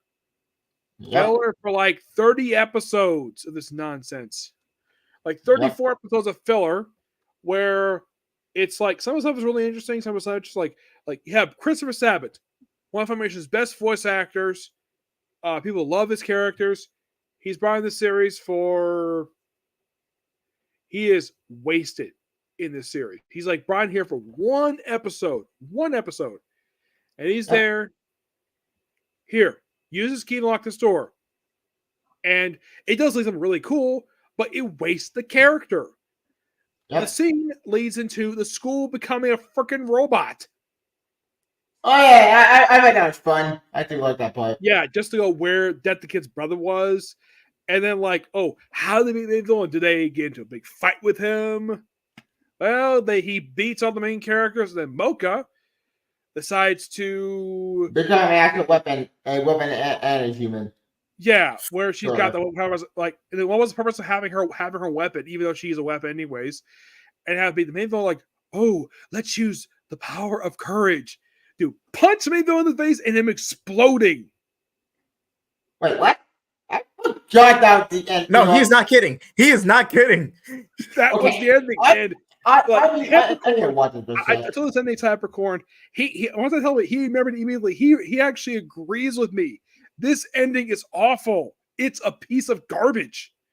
Like, it's worse than what the ending they did for Shaman King. That was where it's like, oh, let's supposedly think the main character's dead, so let's have Anna go freaking nuts and basically try to kill Ho. The remake basically a much better ending. So it was not as good as that was. Or let's say have what another one basically that had a complete original ending they could use like a remake. Full Metal Alchemist had I would do anything. But there were two. They fixed out Brother. I have not seen the original series yet. I still haven't seen it, but I saw Brotherhood. Brotherhood is amazing. Yeah, I want to the Full Metal Alchemist, but that's a good show. I think we like that show, even though I know somebody did it from that manga. But I like that show. Ending, or the ending. Yes, they went back to World War II, but in the story. We got a movie out of it, and the movie was good. The story itself for that show never finished because, well, the manga was still going. Yep. Watch Brotherhood, Tibia. No, I've seen Brotherhood. I've seen both. Yeah. Brotherhood has an amazing ending. I love the ending of Brotherhood. I'm trying to think what other shows had an original ending aside from this show. The original Shaman King. I know Full Alchemist did too. I'm trying to think which one else had it. There's not many that had a direct anime. Bleach had an anime original ending, but I think that was on a canon episode. Yes. Where Ichigo goes back to the human world. I think that was a canon episode. GT had an original ending. GT was completely original. There was no manga Whole thing was made original. There was no manga time. There was no manga for GT. That was strictly Toei. Super was kind of the same thing too, but they at least adapt from actual stuff. They did, because the Super manga was mostly used for synergy purposes. So you could technically consider Super an anime original project. Yes, for the most part. Yeah. You could say Pokemon is, but it loses out some video games. True. A lot of promotional anime are considered anime original projects. Yu-Gi-Oh, Digimon, Pokemon. Yu-Gi-Oh, Digimon, Pokemon. Yeah. I've seen Yu-Gi-Oh. Yu-Gi-Oh is a great anime. I love. Yep. Now, from what I've heard, the criticism related to the original Yu-Gi-Oh anime, people have no problem with the voice actors. People think the way they made it. The problem I have heard about the 4 kids, the fact they would edit the anime and they would edit the actual character stuff. I didn't know about this very recently. I knew about the editing of the anime where, like, there was an episode season 1 where you have Seto Kaiba in his office, and by 2 goons work for Pegasus, and they bring out actual guns. So 4 kids to play as well. Oh, here you go. Here's a finger gun. You call this thing a finger gun? Oh, yeah. Censorship regulations in the 2000s were a pain in the ass. Yeah, they were a pain in the ass. Yeah, and I've seen what the actual thing was. They were actual like revolvers, and then they just lazily switched direction of clouds. I didn't see what the rest of the series like Merrick Ishtar, the main villain of basically about seasons 2, 3, 2 and 3, where his motivation for the villain was completely different. The sub, where in the dub it's like, oh, he wants to take over the world for reasons because cliche villains, and in the actual sub, no, he didn't. That was completely made up. In the sub, I think Pegasus just wanted the Millennium Artifacts for himself. And no. In the dub form, he wanted the Millennium Artifact to bring back his wife, I think. Yes. Did that carry over to the sub, or was that a 4 kids thing? Yeah. No, it carried into the dub. Weird censorshipping. Of course, they did the same thing with One Piece as well. Let's see. I've not seen Sword Art Online. I have seen Raidmaster, Fairy Tail, Zek Belt, no. Sailor Moon, yes. Tokyo Mew Mew, no, I've never seen that one. Well, I've been fat fortunate for now. I'm sure that. And what? That's how the man goes. He punches in the face, and that's how the man dies. Rip off. Boo. Yeah. Keviel, I'm gonna go ahead and give you the manga ending since it's because in the manga ending, okay, I would have to go back to, I believe, volume 27, where Krona ends up betraying DW May. They go rogue. Essentially, they go back to Medusa. He goes insane over the course of the Black Blood and Ashura being released. Yeah. Finally stands up and defeats Medusa. Tries to absorb Ashura through the Black Blood itself. Loses control, goes insane, and then both of them then Ashura, Krona, and Ragnarok all get sealed together on the moon with the Anubis seal. And the Anubis arc led to a gender bender gag, which I barely remember, but I believe Soul ate the soul of Medusa, didn't he? Yeah, he did also eat the soul of Medusa. So Krona was technically a Kishin at that point. And also, Death the Kid became the Grim Reaper because the white wore around his head, and he formed a peace treaty with the witches. There'll be no more killing of witches, and there'll be no more death sites. And souls became the last death site, because that was one thing he wanted to accomplish. The whole series become a death site, which he actually accomplished his goal. Black Star, I think he wanted it, but not as big as Soul did. Yeah. As for Death the Kid, well, he didn't have really big motivation aside from the fact he's bored. Yep. The anime captures that greatly. Yeah, the Death the Kid is fun. Anime, but Death the Kid is my favorite character in Soul, next to the main character. Maka, excuse me. God, I'm starting to sound like Nick. But Maka. That's how I pronounce the name, because that's how I kind of pronounce it. Fair enough. But people correct me on how to pronounce the other characters' names. Like, for example, High School DxD. One person corrected me how to pronounce the main character's name, where his name is Isso, but the dub calls him Issei, because I call him what the dub basically pronounces his name. So don't blame me. Blame the English dub because I go by what the English dub says. Same. I got English dub too. I can see that. I can understand that. But Mako wanted to become a top ranking Meister, basically like her mom, with a little bit of resentment from her dad's cheating and the divorce that followed. I'm not going to say she was a full-blown man hater per se, but it was definitely a byproduct of the divorce. I say the dub skimmed through it. The manga does go into a lot more detail, though. Yeah. Yep. I'll just show you this though. The intro at the opening to the anime meeting. Yeah, this is definitely one of those series that I do agree it does need a reboot. Yeah. I would not say a complete reboot per se. My thing I want to see is like something that would just ignore the original content and keep the canon stuff and go from straight where the canon stuff off and go from straight there forward, ignoring all the rest of the Well, but here, if you go, let me, Tevye, let me. Thank you. Well, I'll let you get your rant in a moment, sir. Okay. But if you go all the way back to episode 18, you might as well revamp and reboot the entire anime because the last official canon episode, sure, there were canon elements sprinkled here and there, but the last fully canon episode was episode 18. So you would have to completely, which I believe had adapted chapter. Okay, the Corona Maka first fight was in episode 7. Episode 18 was after Ashura was unleashed. So I believe that was chapter 26. Mm-hmm. But even still, that's like 150 chapters worth of material. So unless you're going to make Soul Eater just a seasonal thing or Okubo like gets it done for the sake of an anniversary, there's just no reason to do it. There's no reason to make that kind of investment. Yeah. Actually, after got released in episode 22. That we got released. There is a couple others. I think some people would definitely say could use a proper adaptation of it. Tokyo Ghoul and Tokyo Re. Yes. Because Ghoul, here's the thing. I gotta say this again. The first season of the show is really good. The first season is good. More guys are older, but it's a great season. Even Austin himself agrees it's a good season. Re is mostly a little bit canon mixed with original stuff. I would just basically have it where if they do a reboot of that one, just have the first season's canon, have the second season completely not canon, go straight where the first season left off because there's like 26 episodes, and go from straight to the ending. Re, I would give it more episodes than 24 because 24 was not enough to have a 179 chapter manga. Yeah. Because for one of the Tokyo Ghoul, it collapsed in itself because it ran out of story. I think. Because even Austin agrees with me on this. The series was rushed. It was rushed hard.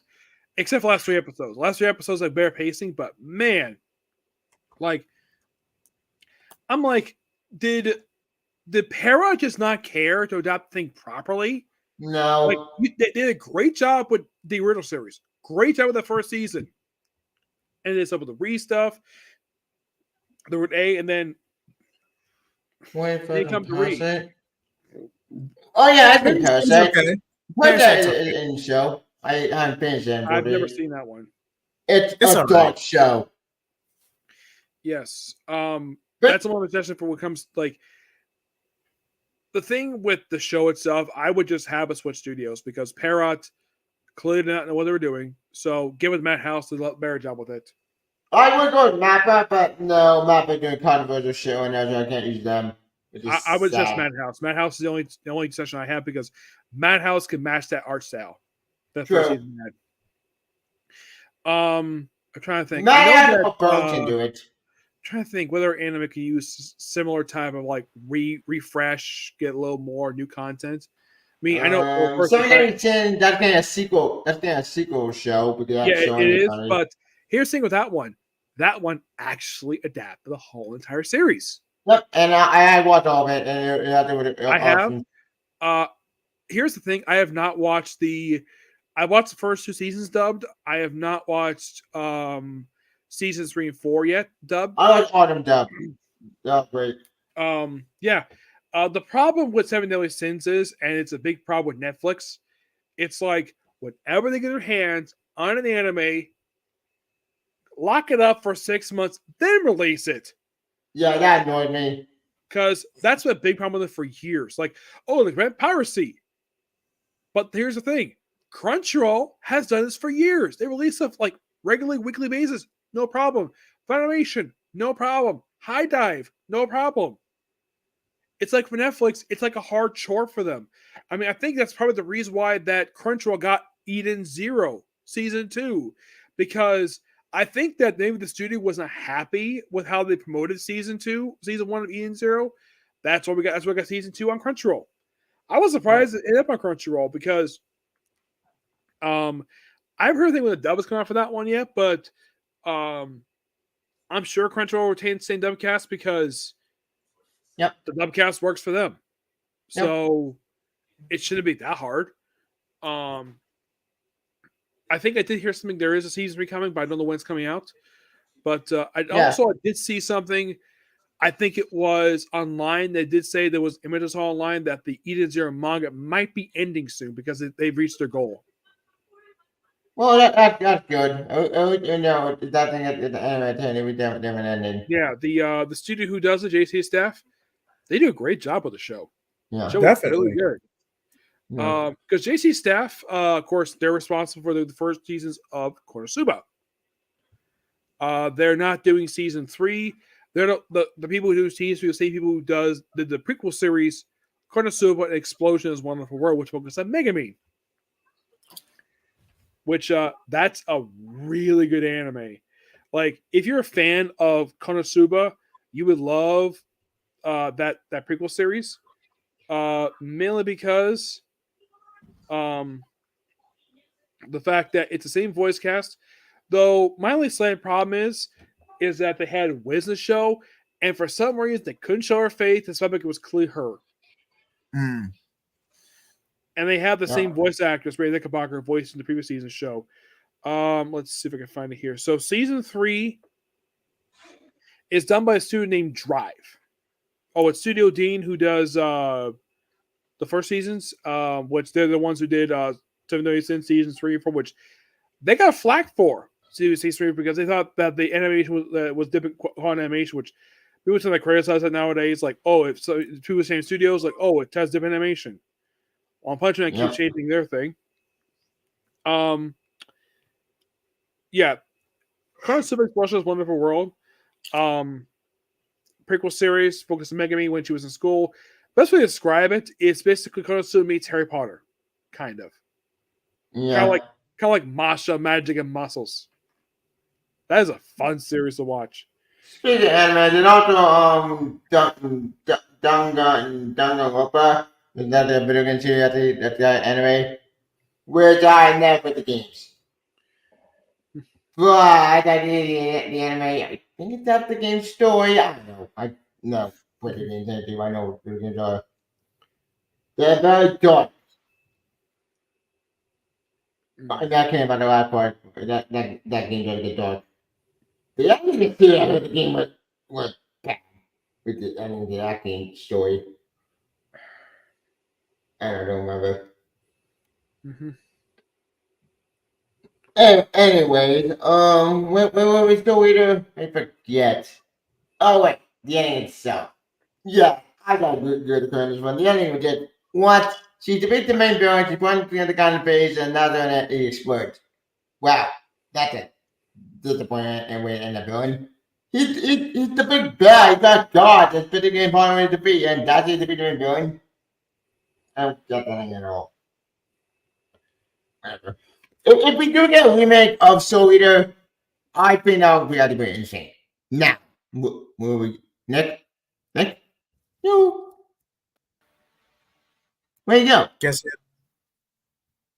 I'm sure he'll come back, but as we were saying, it's just that it's not really worth the endeavor because you would literally have to go back to the last canon episode, which was roughly when Ashura got released, and revamp the entire anime from the ground up.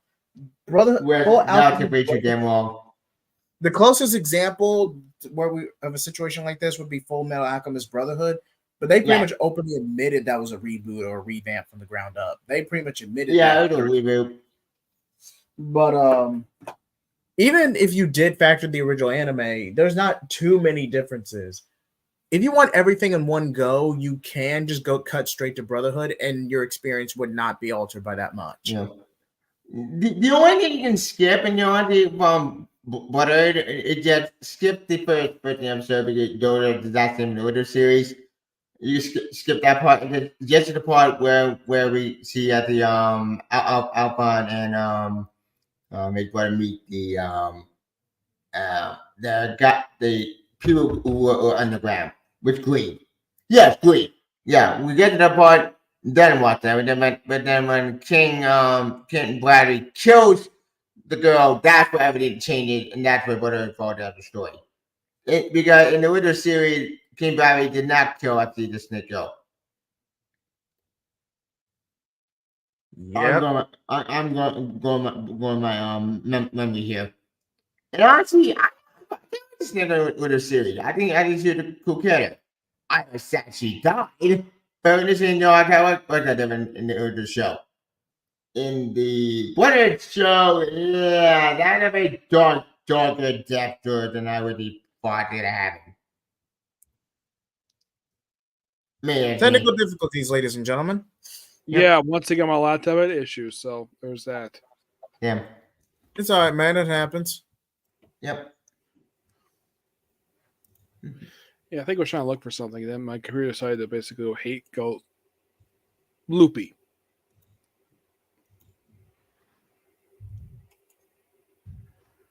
Oh,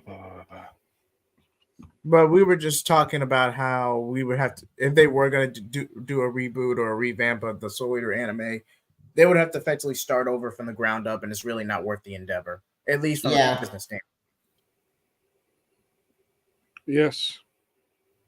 Yeah. The whole thing, trying to make it in the actual reboot. I don't think it'll be hard, but yeah, I don't think it'll be actually well worth it. Okay, it probably will worth it, but at this point, since Soul Eater is way past the public content at this point, I don't think reboot is gonna happen anytime soon.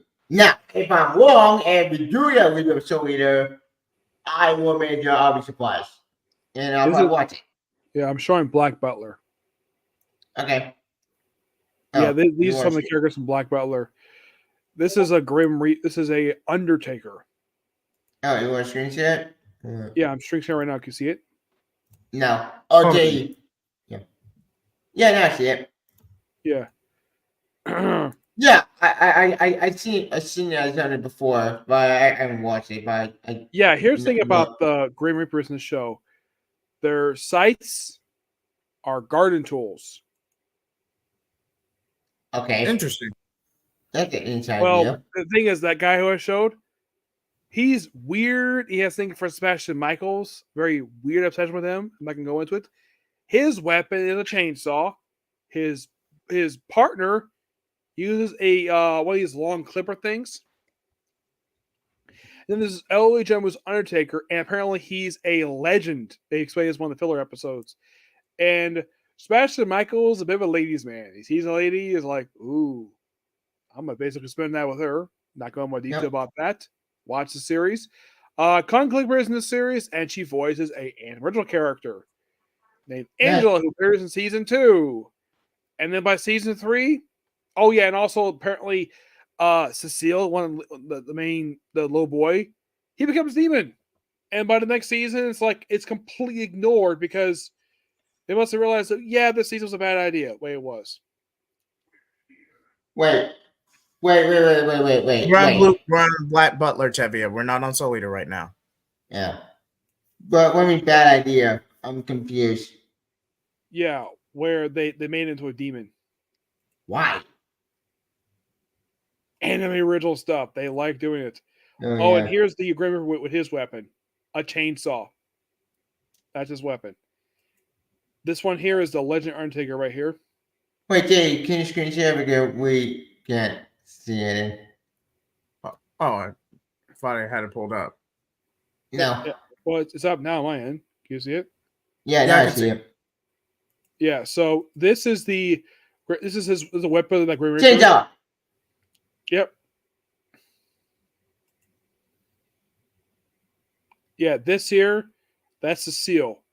The reason why his eye is like that is explained in the show is because of a contract made with Sebastian, because Sebastian is a demon.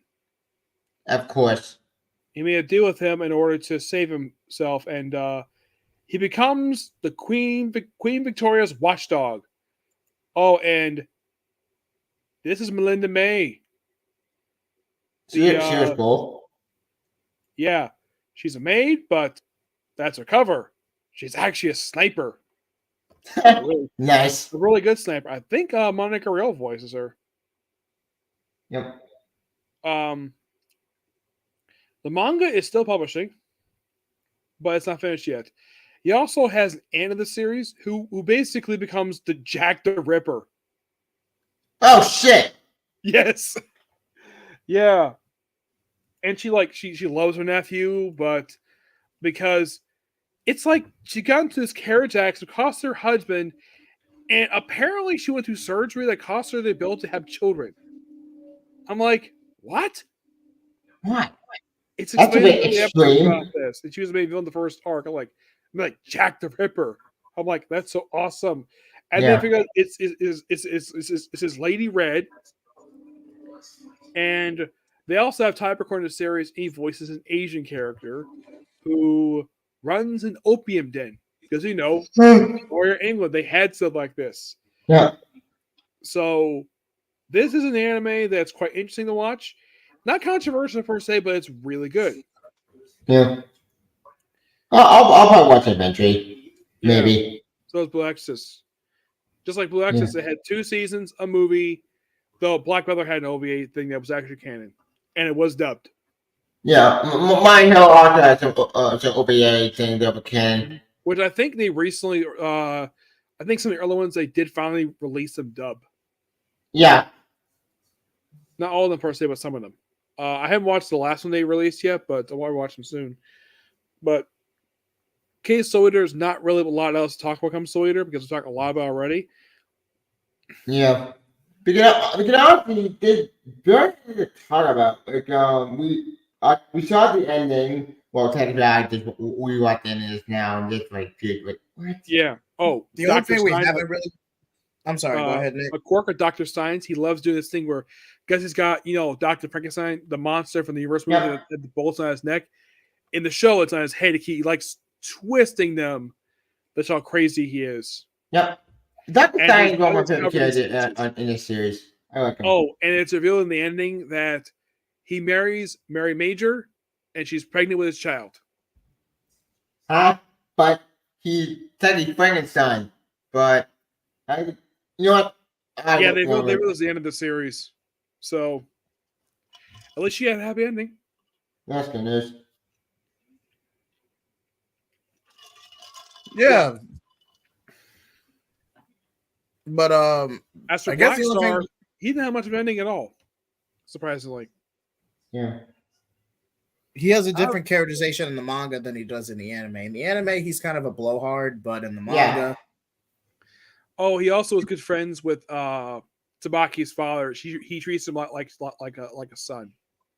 Yep. And it's almost like the way that their relationship is. It's like a bit of a brother and sister relationship because she's older than Blackstar. Yeah. And he keeps claiming he's a ninja, despite the fact he sucks at being a ninja. Yep.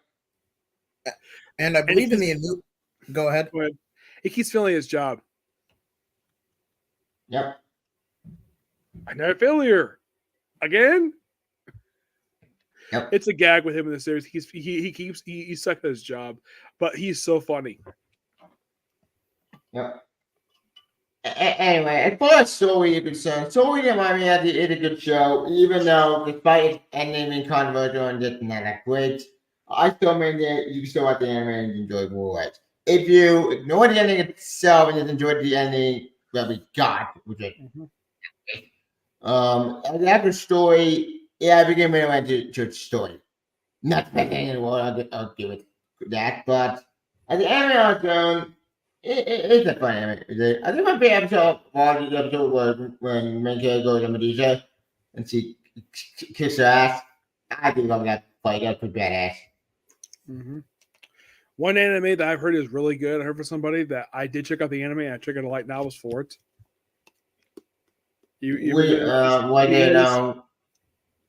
Oh yeah, Mushoku Tensei. Yeah. Great I heard show. I heard that one's pretty good. But as I was refreshing myself for this video and doing some research, I noticed that there was a huge behind. Now, not as big as the Kishimoto with Naruto, Sakura, and Hinata, but there was definitely a bit of a ship war in the fandom while Soul Eater was airing. Let me guess. Mocha with Soul Eater, just I think the relation doesn't work, right?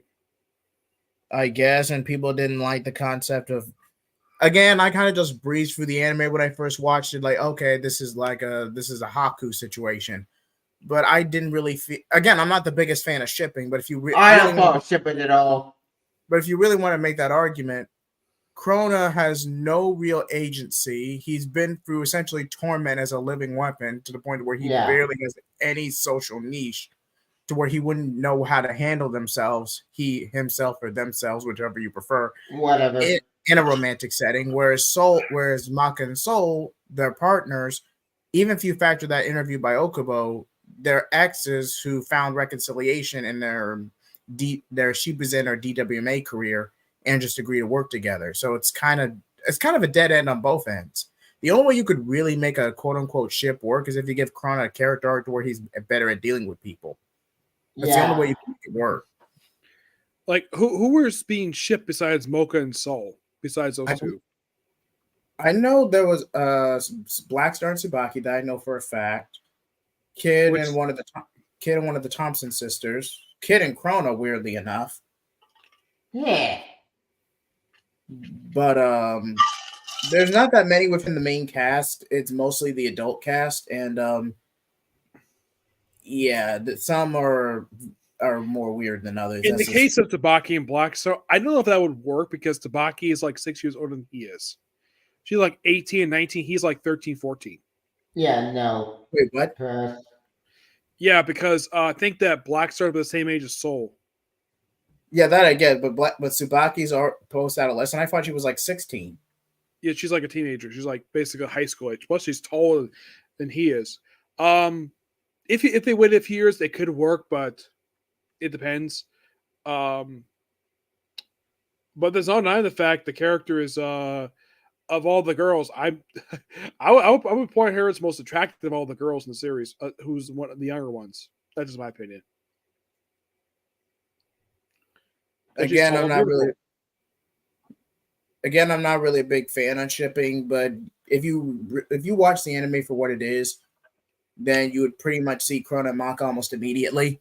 Or at least you'd be able to make an argument like, okay, Krona's getting character development. He's willing to sacrifice to repay his debt to her.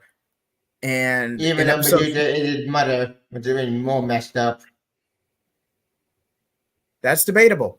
But in episode 45, let's just say Maka loses it, basically, in episode 45. I know it's anime original, but it's a good scene and good performance by the cast all around, so I can't take that from it.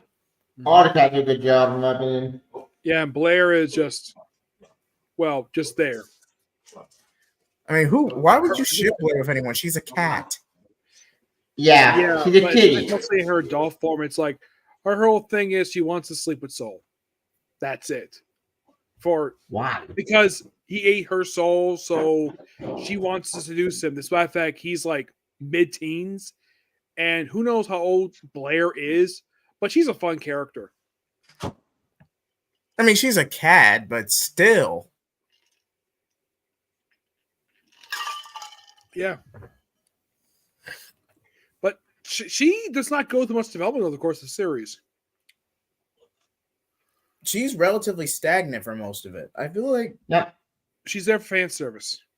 Yeah, pretty much. She's there for fan service, not gonna lie. 3 main characters get character development throughout the series. Krona, Stein, Depth the Kid. Depth the Kid is stagnant towards the very end. True.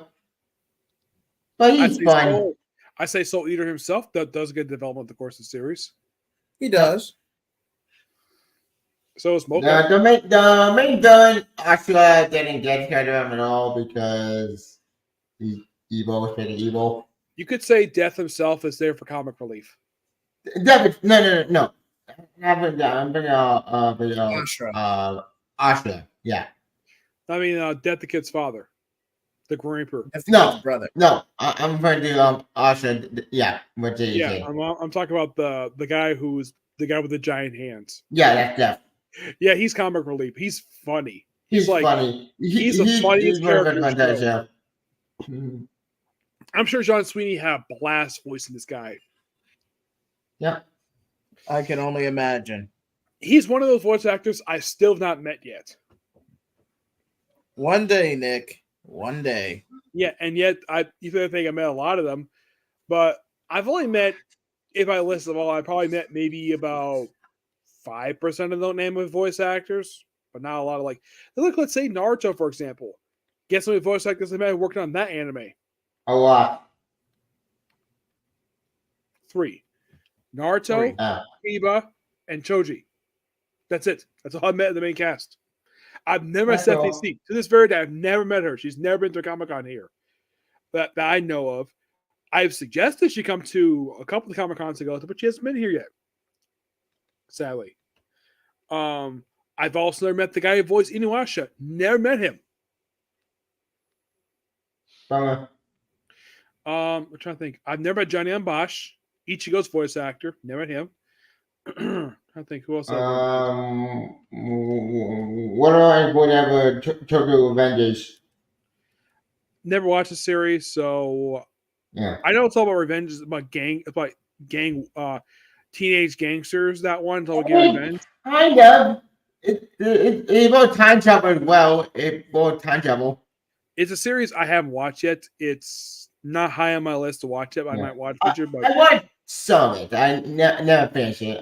This first series. Yeah. But I do know it's about time travel. The guy who voiced the anniversary of this character, Ken Connick, I met him a couple times. Great guy in person. If you think of some series I made a lot of the voice casts for, One Piece, Fairy Tail. Sword Art Online. I've never ended the voice actors. I never even watched that show at all. I've read a couple of the books, but I've never watched the show. I watched it. One guy I met later out himself as transsexual. Originally, he's one who replaced the original voice actor for High School DxD because he got in trouble with the law. Placed by an actor named Josh Grell, who now goes by his name is Jesse James Grell. Sure, why not? And he did this 2 months after I met him. This year, I met him in January. And then 2 months later, he outed himself. And I did ask Jill Harris about this. I think it was Jill. Because she's on one of the shows I watched on my smartphone. Great show to watch. I did ask her because he left the show. What was he replaced because he outed himself? She's like, no, that's not the reason why he was replaced the show. He asked to be replaced because of scheduling conflicts. I'm like, okay, at least that's the thing. If you want to know certain stuff about certain anime, sometimes even anime experts like us fans may not know all the details. Yep. The best people to ask is the people who actually work on the show, like the English dub. They would know the information about that. Yep. Kind of the same thing for anything about comics. You want to know certain information about comics? You want to know some information about some character's backstory, like what was the concept behind them? Ask the creators. Ones that have live anyways. Yep. So also, if you want information about kind of other stories, but the English voice actors, the English ones, they will not know anything about the anime development process because, well, Soul Eater is a series, which is an anime made in Japan that's licensed over here, dubbed into English, which by the way, the dub is really good for the show. That's one of the best things about the show is the dub. Yeah, like I said, and the animation. It's some of the story a lot of people don't like. That's the biggest problem with Soul Eater. It's the story. Yeah, the story feels rushed at the ending. But other than that, the English dub is amazing. I love the English dub for Soul Eater. Soul Eater English dub is fantastic. Yep. It's just the ending to that story where it all falls apart. Yep. But I know how Soul Eater. I'm not going to talk about. Like the one thing I can hope for now, so later is maybe a reboot. Okay, not a reboot, maybe a remake. But again, that's never gonna happen. You know? Bones, I don't think is interested in doing one because No, that's because of my hero. One at a time, gentlemen. Nick. Yeah, I think my hero is probably the reason why the two is without one to worry about that one. Yep. One show that not as long as Soul Eater, but I will to see either remake or a continuation that ignores the very few original episodes they did for it. A series that has been finished. That the other series by the same people that has been adapted for an anime. That series being The Case of Bantos, which is a really good anime. And that is Pandora Hearts. Never heard of it. Which it is on Crunchyroll. The story of the series is that the main character gets him and a girl named Sharon. There's no romantic thing to them at all. Where he gets sort of offered up in some sacrifice, goes to this place called the Abyss. What? And he forms a contract with a chain by the name Alice. You think a chain, even like a metal chain? That's the color creatures in the series, chains. And there's references in here in the series to Alice in Wonderland. That's what kind of basically drew my eye to the series. Where the one where they see the contract is basically them making out. And later on, in later episodes, where Sharon was talking to Alice about the art of kissing, and she's like, "Oh, I've already done it already with Oz." And Sharon's response, "Beating up Oz." And here's the thing: in the Abyss, he was in there for like a few hours, but in the outside world, 7 years passed by. That sounds familiar. And also his little sister he had, if you watch the episode, he had listened to the series, and then when he comes out, he sees those three, and she's taller, beautiful, she's a teenager. She goes to a prep school because she's from a rich family. I would not go into the details what the manga version would happen with Oz, but it's a good show. He lives with his really good uncle. Apparently, the main bad guy of the series is known as the Baskervilles. Of course. Which is a Sherlock Holmes reference. You know, the Hound of Baskervilles. Yeah. And apparently, one of the Baskervilles is Oz's father, who appears in one episode. The main story, you could definitely say, stops with episode 22. The last three completely original. It's like, oh, the chains who were in the Abyss escaped the real world for 2 episodes. And the final episode is a waste of time. It's like, oh, I want to go see my father. So go to this ruined city, talks to him for like 2 minutes, and then leaves. Wow, how boring. That's the thing. It's one of those shows that it's on Crunchyroll, but no dub. Of course. Don't know why. And I even suggested when I did my review for this series that for Oz, I could definitely see Todd Hepburn voicing him because he does a good job voicing characters like this. And as for Alice, I could see Colleen voicing her, or maybe Lucy. Who knows? Just all you gotta do, Tevia, even though it's in Japanese, they do have subtitles. If you listen to the style of the voice is, and if you heard how some people voice, seeing stuff in English dub, good choice for this character. I mean, not everybody, but another series I've watched, no dub for it, but there's a series out there, and it's on Crunchyroll. Witchcraft Works. None of it. Well, all the characters are witches. Even the main character's a witch. Where it's like he gets saved by a very tall woman who, get this, when their mothers were younger, they were in a lesbian relationship, so they couldn't get married, so they arranged for their kids to get married. What? And the whole thing is that she calls him Princess. The whole series. And she's like, carrying him around is so funny. And the fact he gets attention of all the girls in the series, including his sister, because, big brother complex that she's got, where her brother basically is telling her, stop drooling over your brother. But yeah, that's what she does. It's weird, but it's a good series. And unlike some anime that I've seen, the last episode is actually canon. And like the manga has actually just recently concluded after only about 90 chapters. I think it was a monthly manga. Good series, but no dub for. It's only like surprisingly 12 episodes. That's true. Thank God this is a small channel. Yeah. Because if we go way too detailed, they go in all rated. Yeah, but but these anime are good. But there's not much adult stuff in Pandora Hearts per se, but it's a bit of violent anime. Yeah. Not honestly, about anime I watched recently with Tokyo Avengers, that anime dark and violent. But other than that, yeah, that's all I got. And the Soul Eater, yeah, I don't know Soul Eater all that. Well, when I finish up Devil's a Part-Timer, I will be getting to watching a couple different anime, actually about 3 of them. One of the series is going to be Slayers.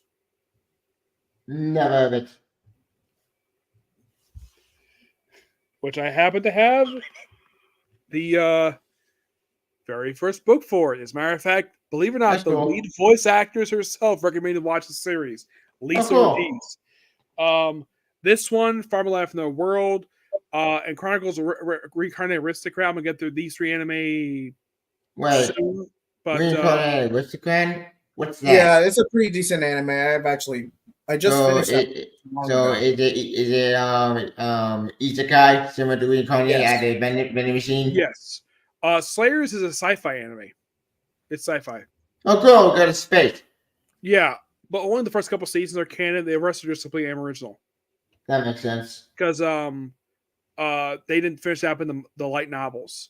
The main character is voiced by Lisa Ortiz, and she suggests I should watch the show, and it's on my list to watch the show. So wait. Is it Isekai or is it sci-fi? No, it's complete sci-fi. That's good news. Yeah, but I've heard it's a good anime, so I'm gonna get into it. But I'm only gonna do like 1 season at a time, just to drag it out a bit. Yeah. But there is an anime called Mob Psycho 100, which it may be the same person who does One Punch Man. Which I know the art style. It is confirmed as the same person, but that one the manga has concluded, and I think the anime did finish up in the manga. So it finally ended finally. I think. Yes. Last season, I think it aired just this year or last year. Maybe it came out this year. Don't remember. One Punch Man, they had confirmed season 3, but once again, switching studios. Yeah, it's been delayed like crazy. I thought that show ended because season 2 ended confirmed. Like, wait, what? That's how it ends? What the hell? Season 2 is the same length as season 1. 12 episodes, but they have a lot more material. The biggest complaint I heard about the show was the change animation style, because first season done by Madhouse, second season is done by JC Staff. They thought it was a dip animation, but I personally didn't have a problem with it at all. I thought it was a really good show. I don't get why people complain about the thing, because why? Because King looks a bit thinner than he does in Madhouse. So what? He's still the same character. He still acts the same way. Yeah, like all the same. Like, the animation changed, so it's not as good as the previous studio. But in the case of Madhouse, why One Punch Man was supposed to use, I don't know. 7 Deadly Sins, there's been a theory out there, the reason why it's supposed to use the first 2 seasons, because the first movie they did bombed the box office. They had a movie? Yeah. Oh, yeah, they had a movie on Netflix. Now I remember. Yeah, Prisons of Sky, which the movie is not canon, but the villains are canon, because they're referenced in the main series. Basically, it's a story featuring them. It's came after events of season 2.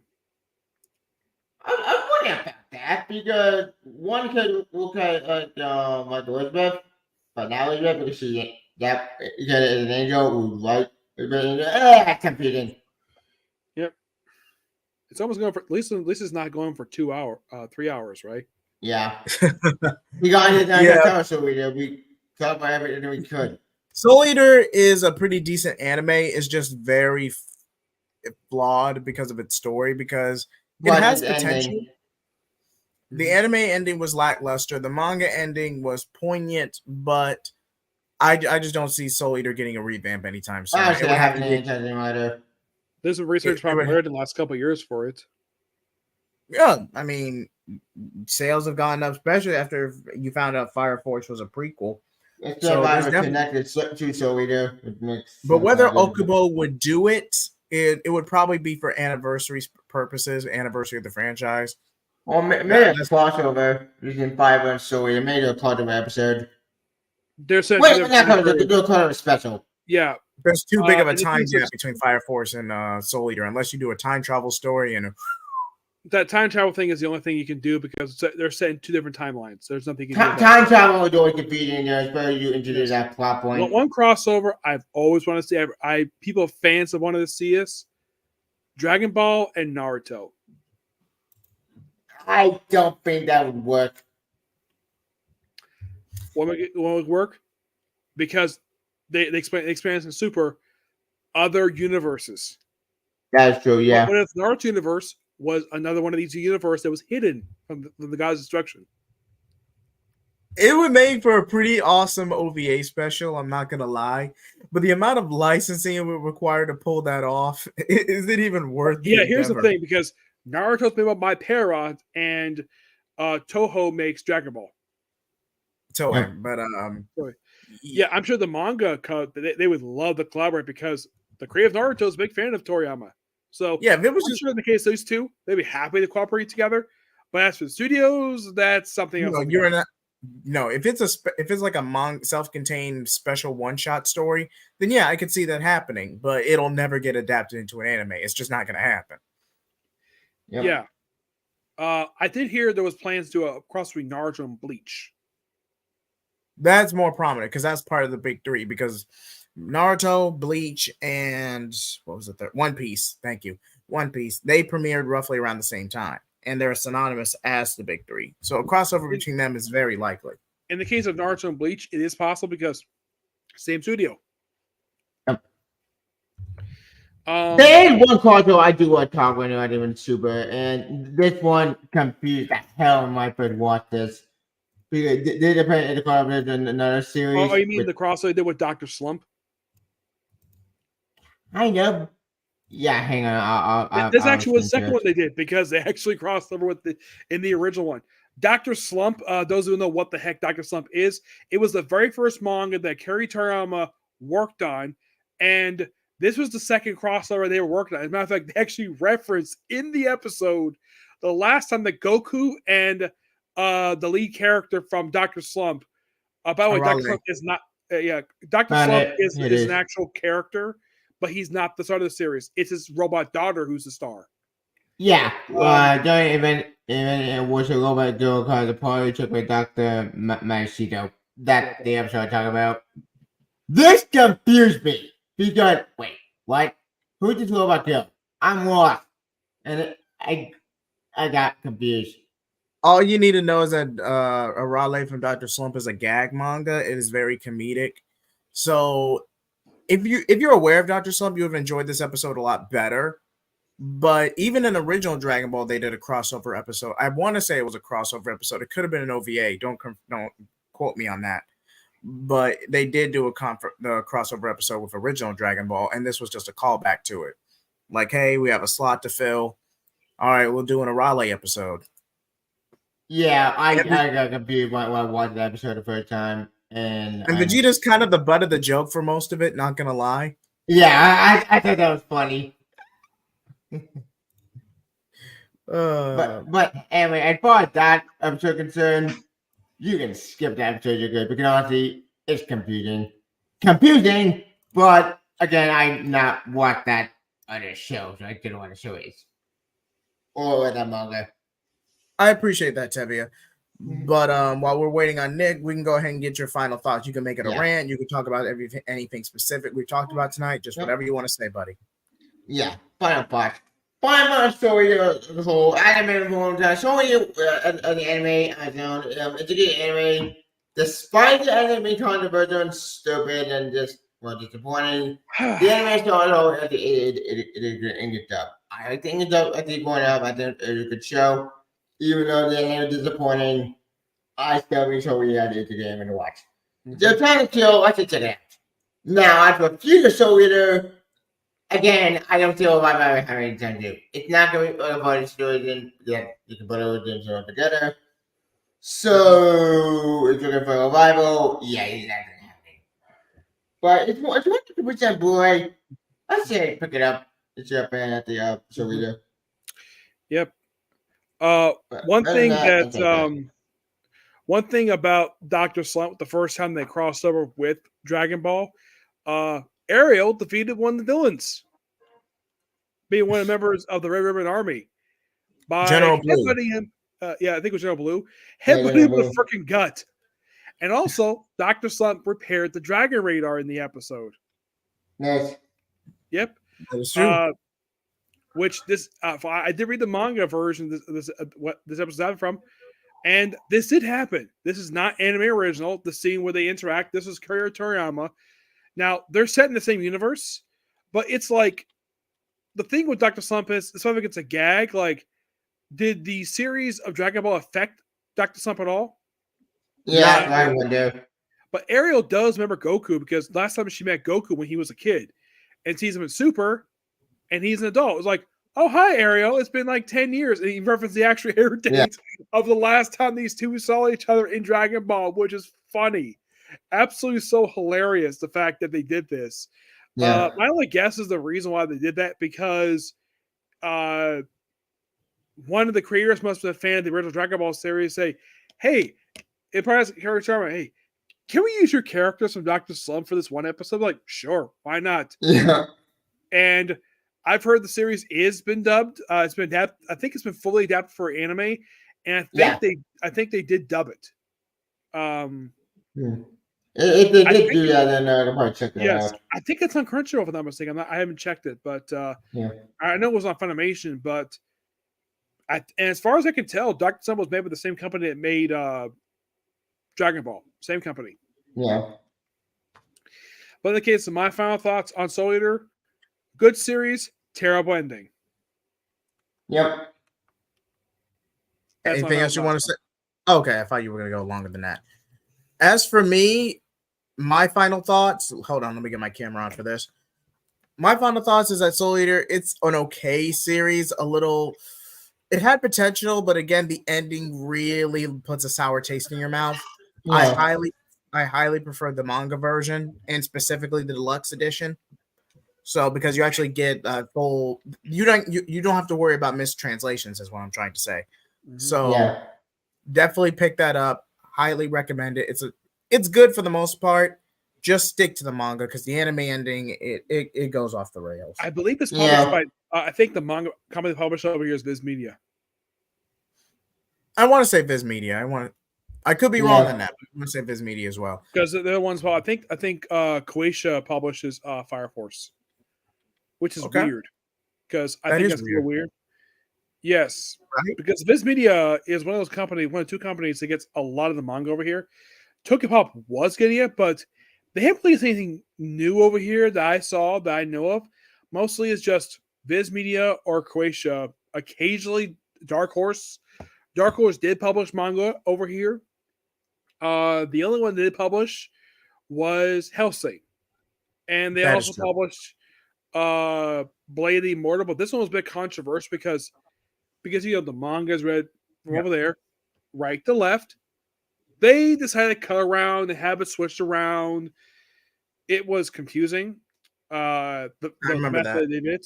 I'm not sure why. And I think they did translate the whole series.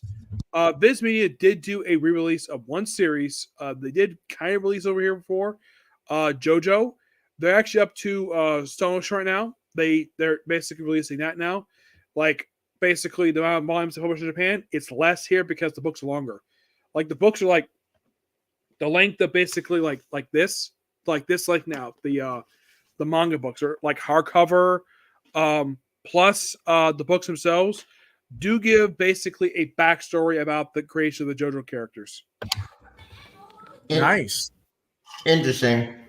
But I do have my Marvel review. I had to push some stuff back for the holidays, but my Marvel's review is coming out. I personally found the film lackluster, but if you guys do you guys have any feelings about it? Do you guys have any comments on the MCU in general? My final movie I meant for I did my own review on my own channel. It was meh. Man movie at I best. might see it soon, but it just depends on what I do. Is you want a movie that's so disappointing and get made at the next movie? Let him watch it for himself. Let him watch it for himself, Tevin. Apparently, not that. my pastor liked it. No, not them all. I'm going to know movie I watched. I know we watched this year. I video with my brother. Napoleon. What disappointing that movie was. What the hell did we Scott thinking? How do you screw that up? Which movie? Napoleon. Napoleon. Napoleon. Yeah, I heard they were making an adaptation. I think that was based upon some late director's script for it, wasn't it? No, Ridley Scott, he directed it. It came out this year. Okay, because I heard that there was Napoleon script done by, I think it was Stanley Kubrick. It was this big, huge script that was adapted. It was one of his unrealized projects. Well, one thing because he passed away, sadly. No. They did it Stanley Kubrick. This wasn't him. This is from Ridley Scott. Hang on, Okay. I just screened the director poster. Yeah, I've seen the Napoleon miniseries, not that one. I've seen the one that I don't remember his name who played Napoleon, but this miniseries is really good. Let me look up his Found it. It is the miniseries. this Napoleon? one. 2 hours. Right. This one, that one I have not seen, but this one I did see with my brother. It was disappointing. Ugh. Yeah, the first one, which I found to be quite interesting of a series. They covered like a lot of his life. Let's see if I can find the name of the series here. Yeah, this is a movie, but God damn it, away my time. 2 hours and a minute of my life wasted. Ugh. It's one of those miniseries I saw that was actually somewhat accurate to the real life guy. One series I have seen that it's one of these biopic ones that is surprisingly accurate. I heard it got a lot of praise. That was the series John Adams. You ever see that one, Tibia? No. That one is surprisingly very accurate to, like, there's some stuff they did create specifically for the show itself, but man, they really they basically just decided to go like, because it's based on a book, but it was really good. Let's see if I can find it here. It's not War and Peace. No, where is it? I know it's a mini series.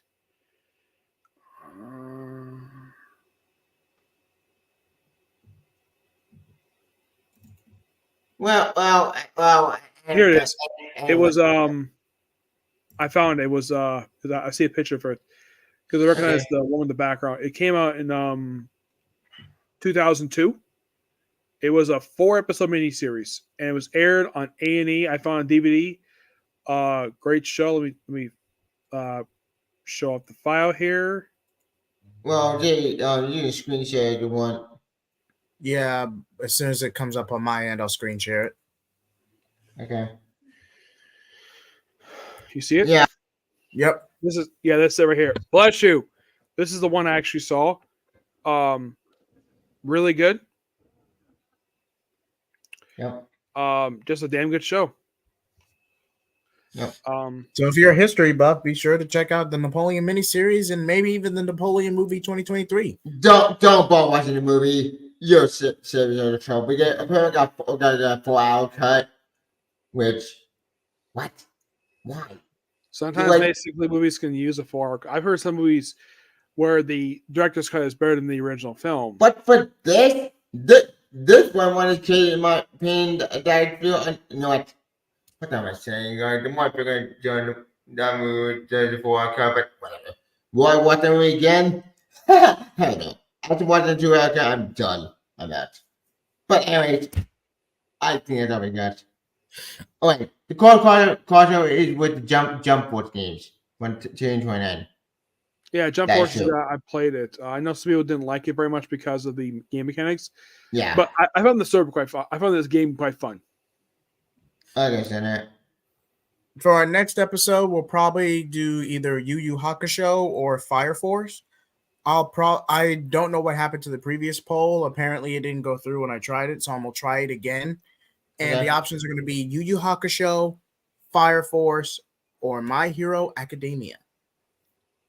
If it's My Hero Yu Yu Hakusho, those one I can those one I know because I'm a hero on my hero and Yu Yu Hakusho. Fire Force on the other hand, I'm gonna have to watch that show in order to join it on that one. You could probably put on that poll, JoJo Bizarre Adventure, the 2012 show. Okay, you want? All right, I'll be sure to add JoJo Bizarre Adventure as well. Sure, Especially it's the same company. It's the same company who makes that one that made Fire Force. Wait, should we add Death Note? Let's start with this first poll first, and then we'll go from there. So yes, I'm doing this right now. What anime would you like us to cover first? Cover next on Anime Blaze. Is this on Twitter? You posting on? Yes, I'm doing this via X. Yes, and I might do it on my community tab on YouTube as well. Yeah, here's the thing about X. I still call it Twitter. Yeah, because that's basically what it is. It's Twitter, a different name. You're much Ninja so fucking stupid. I hate that. What the hell? Ugh. Oof, this is bad. Yu Yu Hakusho, My Hero Academia, and Fire Force. And Fire. Do you want to say One Piece for a separate poll, or One Piece because it's just very long. It's so damn long. Yu Yu Hakusho. Today they just wrapped up the Wano arc, and that's been going on for like 4.5 years. How is that thing going on? You know what? Never mind. The reason why it was so long because the arc itself in the manga was that long. This was longer than the actual arc itself because they stretched it out because that's what Toei does. Of course. Okay, it is officially out on YouTube. Twitter. It is officially out on Twitter. So you follow me on JJ Heat 75. You can answer the poll for yourselves. And it is set for 7 days. We will find out 1 week from today in 7 days. And whichever anime scores the highest, that's the one we'll cover. Yep.